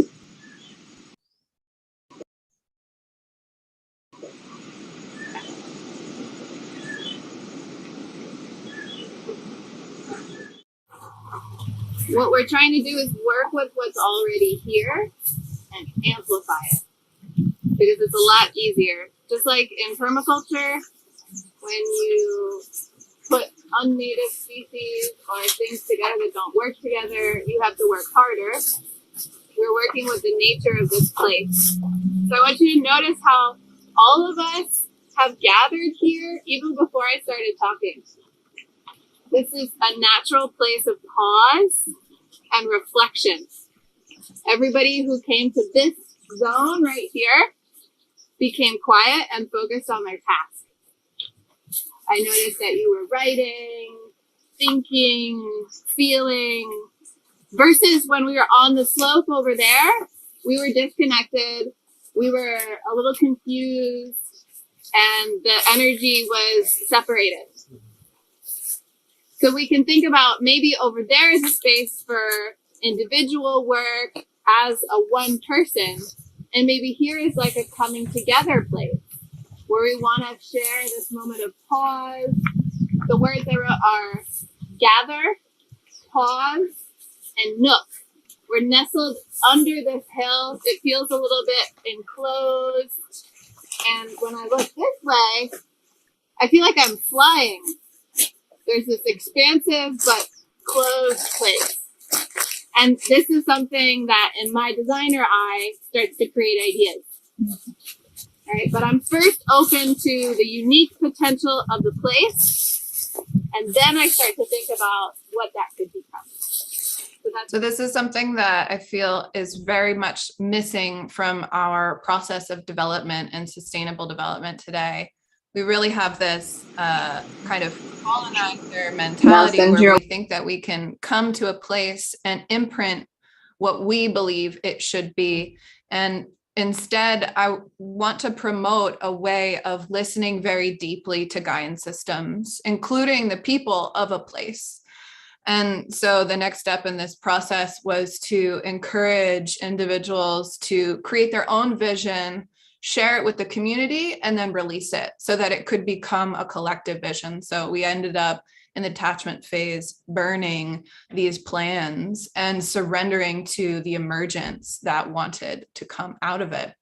And so what we're witnessing, I believe now, is a revival of the commons where we're trying to regenerate or pro-generate, as Tatiana mentioned the other day in a conversation, pro-generate this common resource, the one thing that we all share, which is our planet. So in the final segment of this talk, I'm going to share with you about how I'm creating a planetary regeneration system, because what's happening at Diamant-et-Luz is not the only group of people who are coming together, mixing expats and locals, ancient wisdom and new modern technologies to build a world that works for all life. This system is called Home Dash, and it's based on the principle of biomimicry and this collective consciousness that we witness in ants, bees, birds, fish, and mycelia. And what it is a planetary operating system for regenerators and solutionaries who are supporting land listening at a global scale. So in the video, I talked about how we can really pause before designing and understand the unique potential of a site. And when we do that at a global scale by looking at what Buckminster Fuller called a world resources inventory, then we can have what Home Dash is trying to be, which is a dashboard for visualizing the heartbeat of Mother Earth. And so we're using geospatial data and GIS technologies to create heart coherence at a global scale and really heal the relationship between humans and nature. So I invite you to go to homedash.earth to understand more about this work. There's a geodesign lab that's emerging here in Costa Rica, which is going to collect, maintain, and design data about sustainable development. And you can also join us on Friday at noon Pacific for a deep dive into the geodesign methodology. And just to leave it here, I want to remind you that everything exists within inside of you. The very same geometry that has made this universe possible is the same underlying structure of your being. So as you work for a world that works for all, please remember that your inner architectures are what are creating the world around us. And please reach out to me if you'd like to continue the conversation. Thank you. Thank you, Veronica. Coming up on stage with you. There we go. Hi, that was amazing. Thank you so much for all of your work and being so integrated and helping to guide others to have a more holistic and integrated approach. And also for, in the process of sharing about your work, distilling some of these key principles that we can all bring into the way that we're orienting to the world around us, to architecture, to the natural world, as a guideposts, I think. Not everyone thinks about this sort of thing, and I think that you have, in what you just shared, really helped to ground or land the ship in many ways, I think, for a lot of people who may be listening or are listening, and maybe this isn't the kinds of thing that they think about often. So I'm really looking forward to how your work can continue to expand and touch the world. I am so inspired by all of the levels with which you're working, both on the digital infrastructural mapping scale, reorienting to the way that we understand and see the planet, reorienting to the way that we're relating to ourselves, and also to the systems that we're building and the way that we can have more integrated approaches in our inner and outer architecture. So thanks, Roxy. Thank you. Yeah, and for those of you who don't know, Veronica recently joined the Design Science Studio team and has been directing partnerships, and we're really grateful that she has stepped forward in this time, both as a revolutionary, and also as a member of the team to help to weave this critical component of collaboration across initiatives, organizations who are also making a stand for a regenerative future. So I look forward to everyone getting to interact with your work more. Can you share a little bit about the other upcoming sessions that you're going to have? Absolutely. I believe tomorrow I'll be joining Liv Scott and holding space for some earth grief processing. So I want to recognize that there's a lot of emotions in this work of building a world that works for all. And so I'll be supporting them in holding that space tomorrow. And with a very deep listening to the slowest moving part in all of us, which is that wounded, traumatized aspect of our collective consciousness. And then on Friday, I'll be joining Shanita King and Catherine Alvarez in a work called Alchemical Architectures. And these are two powerhouse feminine leaders who are also architects. And we're diving deeply into the problems that we see in the practice and industry of architecture itself, and 3 different solution sets, including ontological design, sensorial urbanism, and geodesign. So thank you for the opportunity to share. This is such an amazing community, and the journey through the studio these last 9 months has just been a total rebirth. So deep gratitude to you, Roxy, and the whole team. Yeah. Thank you, love. And so excited for everyone to tune in to those sessions and to get to collaborate more with Veronica's work.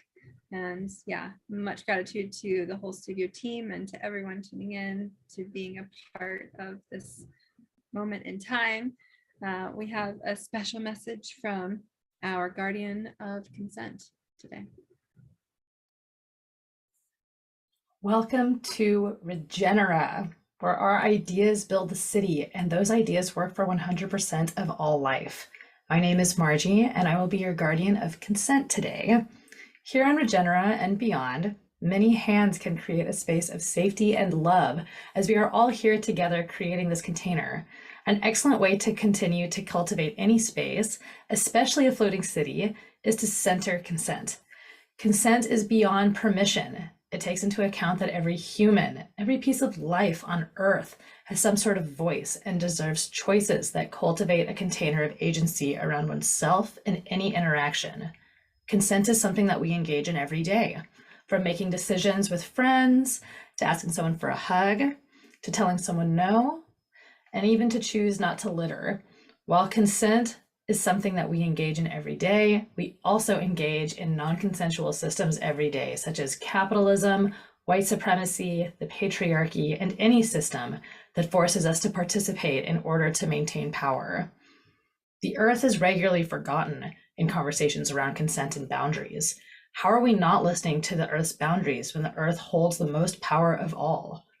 At its core, consent is regenerative.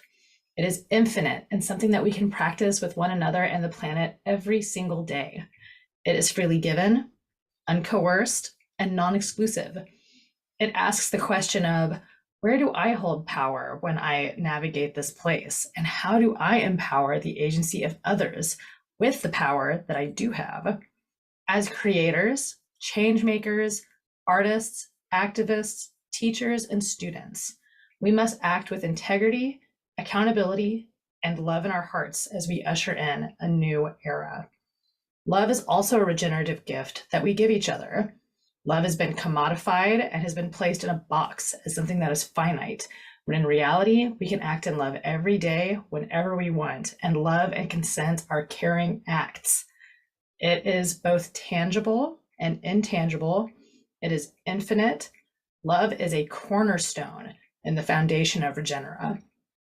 Digital boundaries are a newer and more nuanced sector of how consent operates.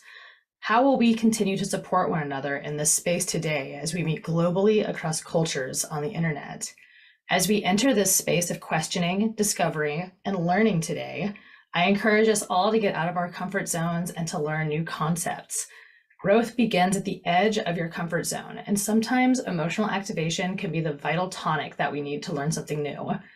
I also encourage everyone to take care of yourselves and to take care of others today while engaging online. Together, we can create a new world that works for 100% of all life. I hope that you gain some new skills, engage with some incredible art, and enjoy the journey of Regenera Rising. I have exciting news that our Guardian of Consent will be hosting a consent workshop later today. So in a moment, I will start to go through our orientation of some of what's coming up throughout the day. And for those of you who I don't know, hi, my name is Roxy. I am the director and architect of the Design Science Studio. You met Faith Flanagan a few minutes ago. She is also one of the founders, with myself and Nicolas Alcala and also Amanda Joy Ravenhill. And we are but a part of a larger team, and so many volunteers and creators and partners and people who believe in this work. And so I just want to acknowledge all of those seen and unseen who have helped make this happen. There are over 350 unique experiences that were submitted to this 11-day summit. And over 160 different content creators, and we have been working as efficiently as we can to make sure that this has been brought to you all with as much care as possible. As the title of the event says, this is a confluence of creators of regenerative futures. That means that it is not only our community within the Design Science Studio, but it is a bringing together, a coming together of different individuals, creators, initiatives, organizations, and the more than human world, who is all kind of working. We're working to see how we might cooperate for a more equitable and just future. And that starts by helping make visible all of the brilliant work that is being done around the world to shift culture. So just want to acknowledge all of the people who have so carefully tended their visions and courageously brought them forward in this time. And it is a time of radical change, and a time where all of our voices, our unique perspectives are needed to touch and inspire the world to move towards the few options we have left to make it as humanity, and to move in a synergistic dance as we move forward through time, and as quickly as we can shift away from the systems that are crumbling and degrading to build ones that are life affirming and supportive for all and not just some. So I just wanted to say thank you to everyone for being here. Even just being here is a huge support, and it is affirming for so many people who are courageously bringing their work forward. So with that, I'm going to share one more little video about kind of how to orient around the platform, the Trove platform that we are using to kind of showcase all of the work of the creators and the artists and the organizations, initiatives that are coming together for this summit. And then I'll show a little popcorn of different things that are going on. And I will also talk a little bit about a very special exhibition that's opening today. So first I'll share this video that more concisely will go through the basics, and then from there I will kind of walk through some more pieces. Oops, can't hear it. Wait, that's because I put it on a don't make noisy sounds without me telling you mode. Hold on.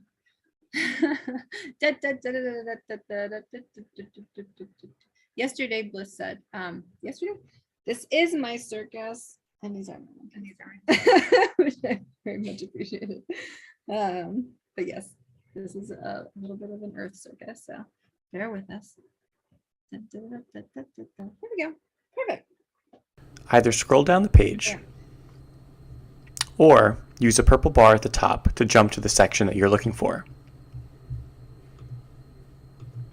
Each event has different sections that are turned on and off. The Happening Now section shows everything currently going on, with a quick way to either join the session or to preview what is happening. The Check-in Map is a module for virtual conferences, which allows attendees to see where everyone is calling in from.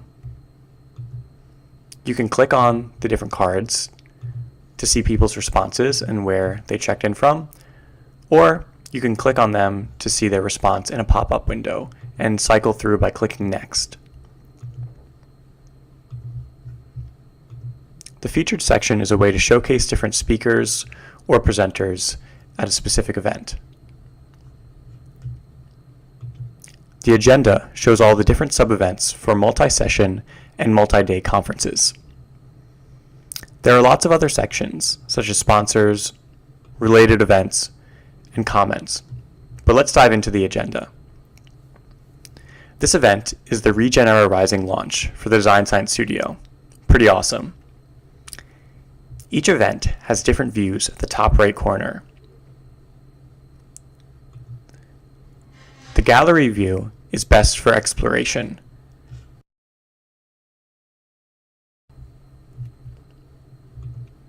The long card view is my personal favorite, which shows topics as well as the different stages. The list view is designed for a quick glance and easy ability to find events listed in chronological order. The calendar view gives a big picture view of the entire week for a multi-day event. And last, the timeline view. The timeline view is a detailed agenda that allows you to see events that are happening at the same time.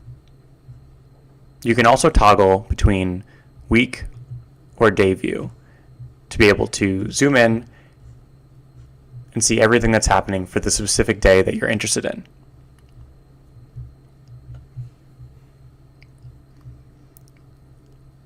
For all these views, you can change the way that the events are searched and filtered. For example, you can filter by topics. These filters will filter across all the different views.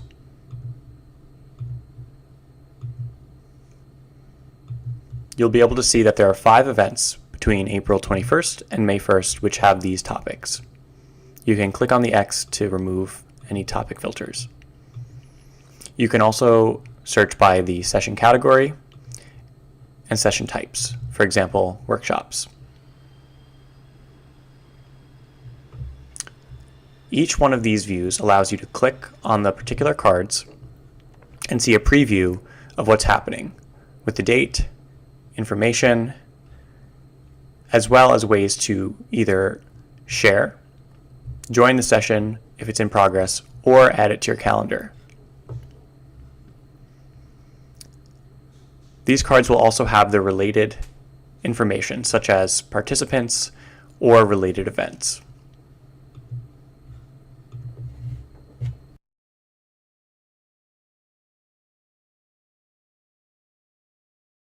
Cool. That was great. So now you know how to get around. Hopefully you followed around and got a little bit of a lay of the land. So now I will show you a little bit more about what's coming up. Let me just share the right window.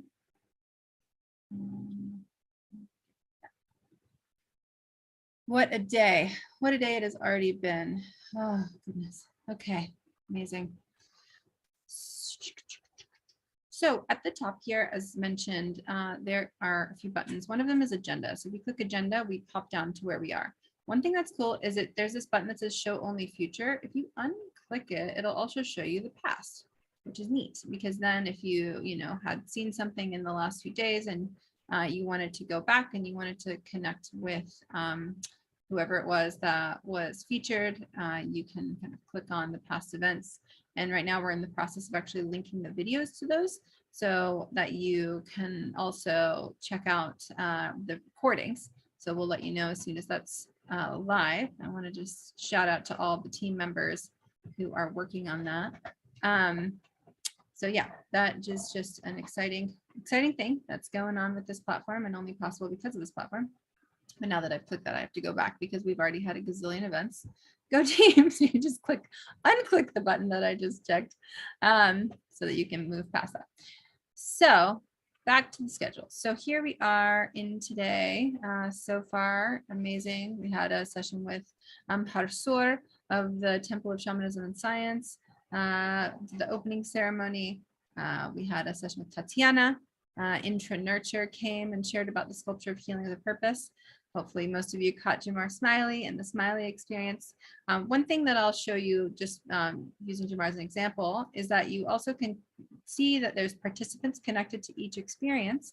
And so if you view the participant themselves, then you'll go to a page and you can check out their links and learn more about their work and follow them there. So that's a super helpful feature that only exists because of Vincent. Thanks, Vincent, for being a member of the Design Science Studio, believing in this work, and also helping make this platform really work for this 11-day summit. All right, back to the agenda for the future. So here we are. Here I am orienting. Then we're going to do the news report, the energy of the day. If you hover over, I'm not sure if you see it because I have just the window selected, but it'll give you a little preview. Then after that, we will have a figure studies with Alicia's Sacred Heart. And that is going to be here on the vision train. And you can learn more about Alicia's Sacred Heart as well. And then we will have a session happening at the same time with Elise. Here we go. And that is going to be in a different room. So this session is all about net zero hydrocarbon economy discussion. And so this is an interview with Charles Martins and Roland Stanich to introduce plasma technology that enables a more interconnected hydrocarbon economy. And this is all about net zero emission electricity. And they're leading the development of plasma-based techniques for hydrocarbon processing, and it offers unprecedented improvement for the energy efficiency and production. And so these are scientists who have been bootstrapping plasma technology and have laid the path for hydrocarbon production. So pretty epic panel. Definitely check it out. And thank you, Elise, Revolutionary of the Design Science Studio, for bringing that to this community. And after that, we'll have a discussion between David Bloom and Richard Ramsey. They're going to be having a conversation about taking action in important relationships, looking at a structure that can support kind of strength, stability, and the development of relationships. And ARC stands for Affinity, Appreciation, Reality, and Communication. So this will be looking at how to strengthen an interconnected system in our relationships. Around the same time that we will have, or right after that, we have the beginning of consent for a better world. So this is with Margie Marlowe, our guardian of consent, who just shared with us. And you just learned a little bit about why consent is important and integral to Regenera. I just wanted to highlight that we get to have a whole hour with Margie here in the main train station, and really encourage everyone to tune in for that, to be able to create change and ourselves and our relationships with the world, and understand the power structures that are underlying a lot of our society, so that we can dismantle them and reorient to the way that we are showing up.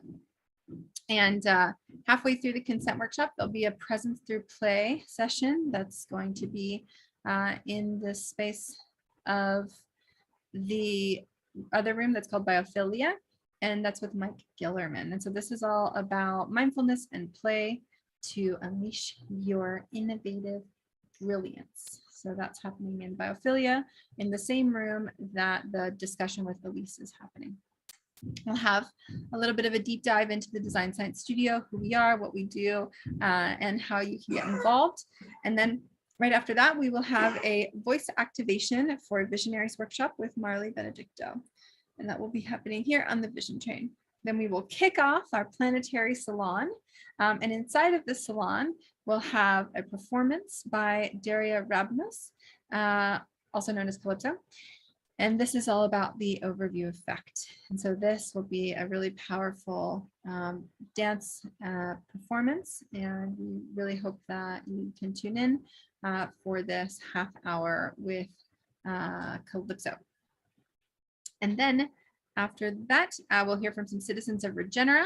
And then we'll be joined, hopefully, this might be getting rescheduled, but we'll hopefully be getting joined by Mora Gamble and Bermiki Bisimwa Dusabi, who are two amazing people who are part of Regenerosity, one of the other programs of Buckminster Fuller Institute.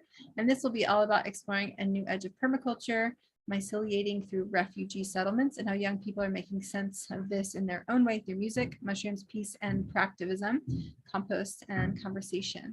So I know one is tuning in from Africa and the other from Australia. So that's going to be pretty special. And then Raphael will have Future Feasts, show and tell, learn a bit about the future of food and equity. I went to Raphael's dinner recently, and it was so powerful. Future Feasts was an amazing experience, and the chef that was cooking is like a Michelin star chef that serves Michelin star meals to the houseless, and she is just like a powerhouse for equity and how everyone deserves to have good and healthy food, and brought me to tears. So I'm excited to see what we'll learn in that session. And then there's a session all about building climate change resilience for rural communities and ensuring stable water security.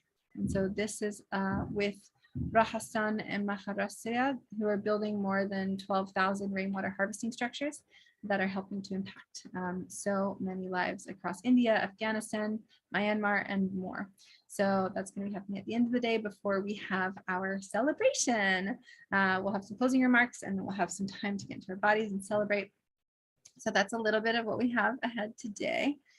And now I will stop the share, and I will let you all know a little bit about something that is launching today that I'll get to share a little bit more about midday.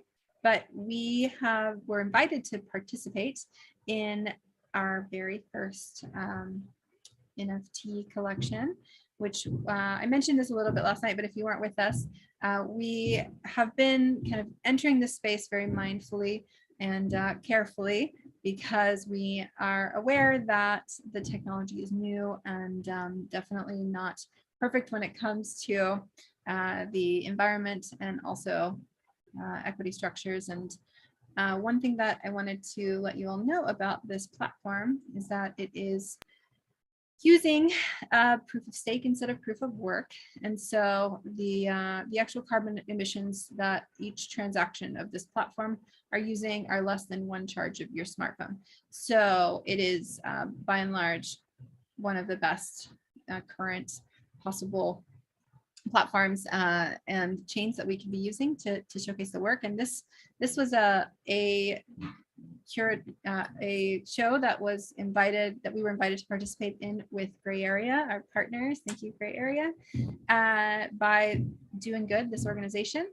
And it's for the Sustainable Development Goals. And so we were chosen as one of the communities for this drop with Doing Good. And it's called Terrain Perceptions. It just went live. And it is a NFT exhibition presented by the Design Science Studio in Gray Area that explores and perceives a regenerative future that works for all life. And it is featuring 27 different artists from the Design Science Studio and the Design Science Studio community and fellow collaborators. And it's really pushing the mediums between generative art and planetary time. We also have indigenous perceptions of the natural environment and 3D worlds. And a portion of the proceeds go to support the United Nations Sustainable Development Goal of zero hunger. So I want to encourage everyone to jump in and check it out. And if this calls to you to maybe buy some art. So I'll put this in the chat as well so that you can check out the amazing work of so many of the artists in the studio. This is one of artists from first cohort. It's a little glitchy, but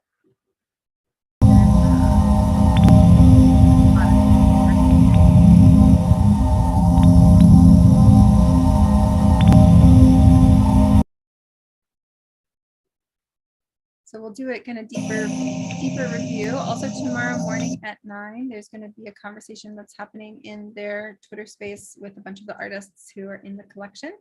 And artists also include Amanda Sage, Chris Weir, and so many more. So really encourage you to check out that. And just want to thank all the artists who are a part of it and who created work for the show. And I'm also going to share that we are, share screen one more time. We have a fundraising campaign that's live during the studio launch. So thank you to the generous 7 supporters who have supported the fundraising campaign so far. The work of the Design Science Studio, it's a nonprofit program of the Buckminster Fuller Institute and Hub Ritual, which is my creative studio. And it is definitely operating in large part thanks to the generous support of patrons and collaborators around the world. And so we're really excited to continue the work and initiatives of the studio and to continue the work of amplifying and creating platforms for artists and creators who are amplifying the regenerative culture. Lots of amplification. So we need support. And so we're asking for it. And thank you for coming and for being a part of this movement to have a more equitable world for all life. So I'll share a little bit more about our mission and vision in the middle of the day. And I just want to thank you all for being here and really want to celebrate all of the artists who have come together to share their work and who have been incubating their work in the studio, and also to all of our collaborators and partners. And with that, I am going to invite our friends who are here to share some of the news. Hello, hello. We're beaming to you live from Regenaissance, the heart of the Regenaissance. I can't imagine more of a sense of beaming that we've experienced today from the deep breath of Toyuk that we've all experienced and witnessed together. I thank everybody for the morning. And now we have Shant, who is going to share with us Shant weaves dreams upon the warp and loom of space and time, harmonizing the energetic threads of seemingly contrasting frequencies into a synthesized tapestry of scientific art and galactic culture, shamanically initiated by the mysteries of the universe, specializing in the imaginative use of storytelling, movement, sound, and light. He is currently on Earth as a galactic emissary to practically implement visions of peace, harmony, health, and healing. And he's presenting the news direct from the noosphere. Thank you, Shad, for joining us today. Thank you, Mark. And I would also like to really thank the Design Science Studio and this event for offering this space every day to share this daily news report. I'm really grateful and I recognize the privilege, and I'm excited to continue sharing this. So I will screen share now, and we can start. One second.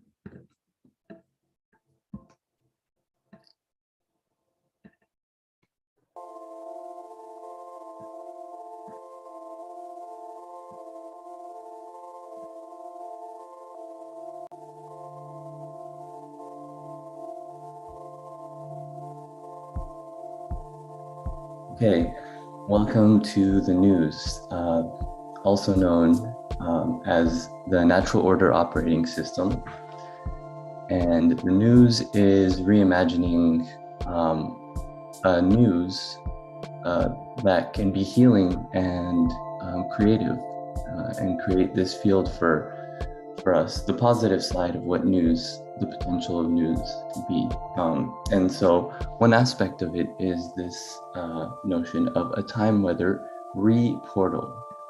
So what is a time weather report or reportal? So we are in a time of change. This event is all about that. And a time of change, there's a lot of challenges and people suffering and grief and all these things. So to contextualize one way of contextualizing what it is that we're transitioning from the biosphere to the noosphere.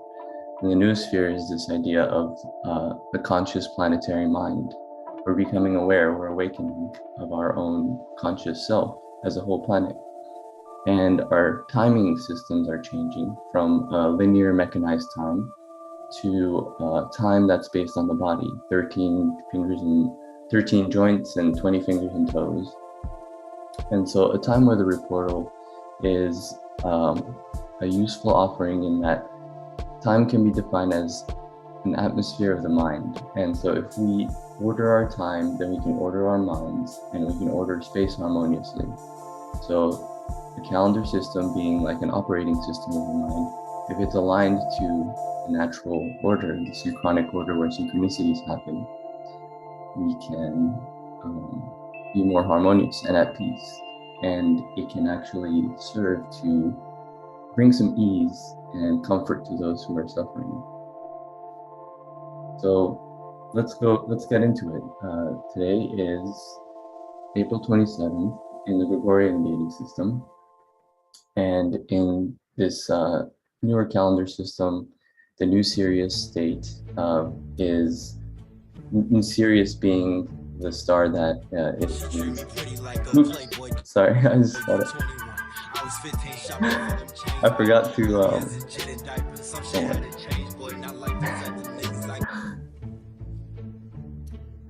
there's all sorts of music, right? Okay. This is actually in line with the energy of the day.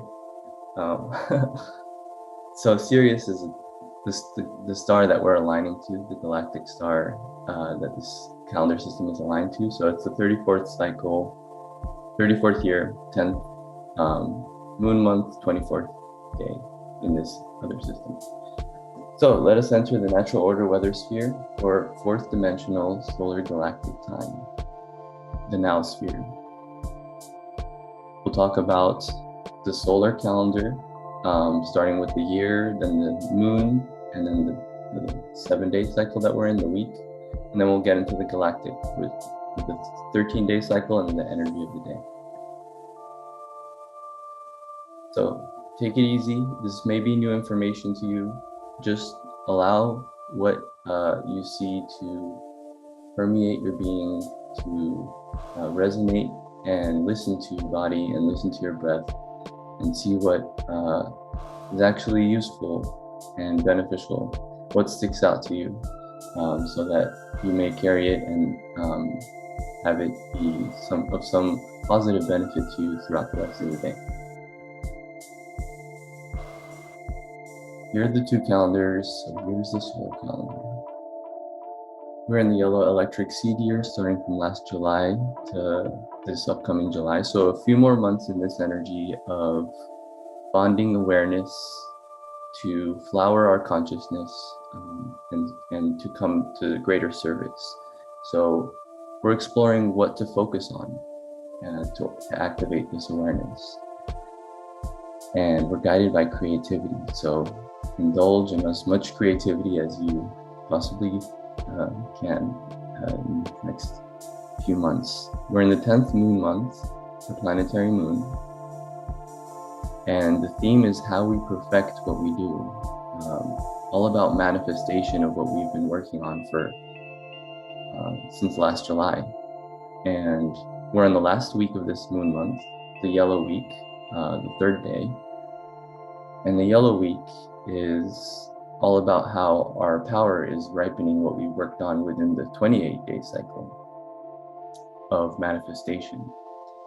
So this week is all about how enlightenment stabilizes this sense of timelessness. So as we become enlightened by new discoveries and our awareness awakens, this week we'll Sorry. We just, it wants to play some ratchet music, right? Yeah. Sorry. I hope that we may hear that again, but that is an innovative, it's a funny song that is a meme circulating around. So that's another part of the news, you know, the memes. So in terms of the plasmas, the 3rd day connects to our 3rd eye chakra. So you may notice your 3rd eye awake or more active today because the plasma is streaming there. Okay. Galactic cycle now, the 13-day cycle. We're on the 5th day of this cycle of the Blue Eagle, all about vision, creativity, and mind. And on the 5th day is a turning point, as you can see. We were identifying our basis of action the first 4 days. And today we take command on everything that we've discovered these past 4 days. So the purpose, the challenge, the service, the form, all these things that we were working on before, today is a very empowering day for this. Empowering literally, as in the blue overtone storm, that's the symbol of the day. The overtone energy, which is this line, the 5th line, is all about empowering and commanding and radiating. And the blue storm is just like a storm. It catalyzes energy and it's all about what we generate ourselves, self-generation. Also, today is a galactic activation portal. If you can see these green squares here, these squares are like the framework of this harmonic module, this galactic calendar, the 260-day calendar. And these green spaces are really high energy and they are galactic activation portals. So it's even higher energy today than usual. And you may be revealed things that are galactic in nature. So may the energy of today empower us through a profound process of transformation. And we're guided by healing today. So make sure to nurture yourself, take care of yourself as we work with this transformative energy of the storm. So ask some questions we can ask ourselves. What is our core purpose? Okay, let me make sure this is. What is my core purpose? And in what ways have the storms in our lives help us to change and help us empower ourselves? These are some questions you can reflect on today.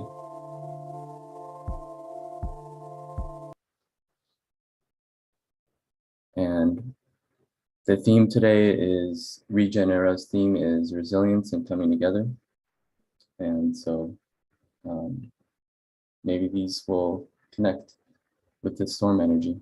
Thank you, everyone, for listening with this catalyzing experience of this time portal. And I'll beam it back to Mark. Thank you, Shant, for today's Beamcast. Shant's with us every day with the daily cast. And on Sunday, we'll be having a special forecast as we venture out of the Design Science Studio. Forrest, welcome. Hey, thank you, Mark. And thank you, Shant. What an amazing beam from your vortex to mine. So here we are. Thank you for the news. It is my absolute pleasure to bring us from an amazing newscast into getting to introduce our friend Alicia Sacred Heart. And I'm really excited to introduce her because I didn't even know this, but serendipitously, I have loved figure drawing and studying the human figure for my whole entire artistic career. So I'm absolutely excited to introduce you and your work. And so I'm going to read a little bit about you. Alicia's Sacred Heart. Her soul came blazing into the body with a desire to be joyful, share love, and to be creative. Once a professional singer, now she dedicates her life to visionary art. As the project director of the Visionary Train, which is so amazingly awesome, and founder of the Vitra Academy with her collaborator, Amanda Sage. So I'd like to introduce you and say thank you for celebrating and meditating on the human figure constantly. Have a wonderful Thank you. Thank you so much, Forrest. I am super jazzed by your introduction, and I'm also thrilled to be here. We have this same session every Wednesday here on the Vision Train. But before we jump into that, I'm getting some messages that we're actually going to invite Elise to come up and share about her breakout room. That way, anybody that's here that might want to go with Elise can do that now. Hi, Elise. Hi, thank you so much, Alicia. So bummed to be happening at the same time, but I'm gonna look forward to checking back and see your presentation. So hello, everyone. I am Elise, and I invite you to join our discussion about a technology that'll shift your perspective and excite you about renewable electricity and the elimination of methane flares. Happening at 1:18 in the Have Virtual room, Zoom call. Awesome. I'm also likewise jealous because I don't want to miss yours. Thank you. Well, luckily you'll get to overlap for like a little bit of time. So Elise can stick around for half an hour before we end up going over to host your space. So yay. Cool, thank you. Awesome. All right, guys. Well, yes, and thank you so much, Forrest. I look forward to connecting more with you. And today, we also have my friend Stroopy, who is going to be providing some live music while we have our figure study session. We're probably going to get, I'm going to share a little bit with you guys before we jump into the study. And then once we do, then we'll have maybe about 10 one-minute gestures. And then we'll do maybe a couple of 5s and then finish her off with maybe like 1 10-minute pose at the end. And we're going to be using a site called Line of Action, but I'll get to that. So yes, thank you so much, Stroopy, for joining us and providing us with beautiful music. I've always just played sets during this time, so this is the first time to have a live musician. And we're also interested in this session every Wednesday here on the Vision Train at 2 p.m. Eastern in exploring finding live models to come in as well. Right now, we always use photographed poses.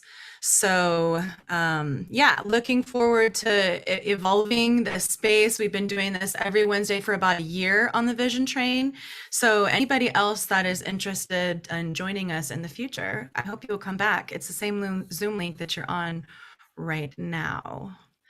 Roxy, are you wanting to reshare or to stop the stream and restart it right now? I don't know if we need to stream the figure studies. We can. Sure. Okay, great. Well, then, yes. Sorry, I just wanted to clarify because it's hard to speak and read your messages at the same time. So thank you everybody for joining us for our morning session here with Regeneration Rising. Today's theme being resilience and coming together.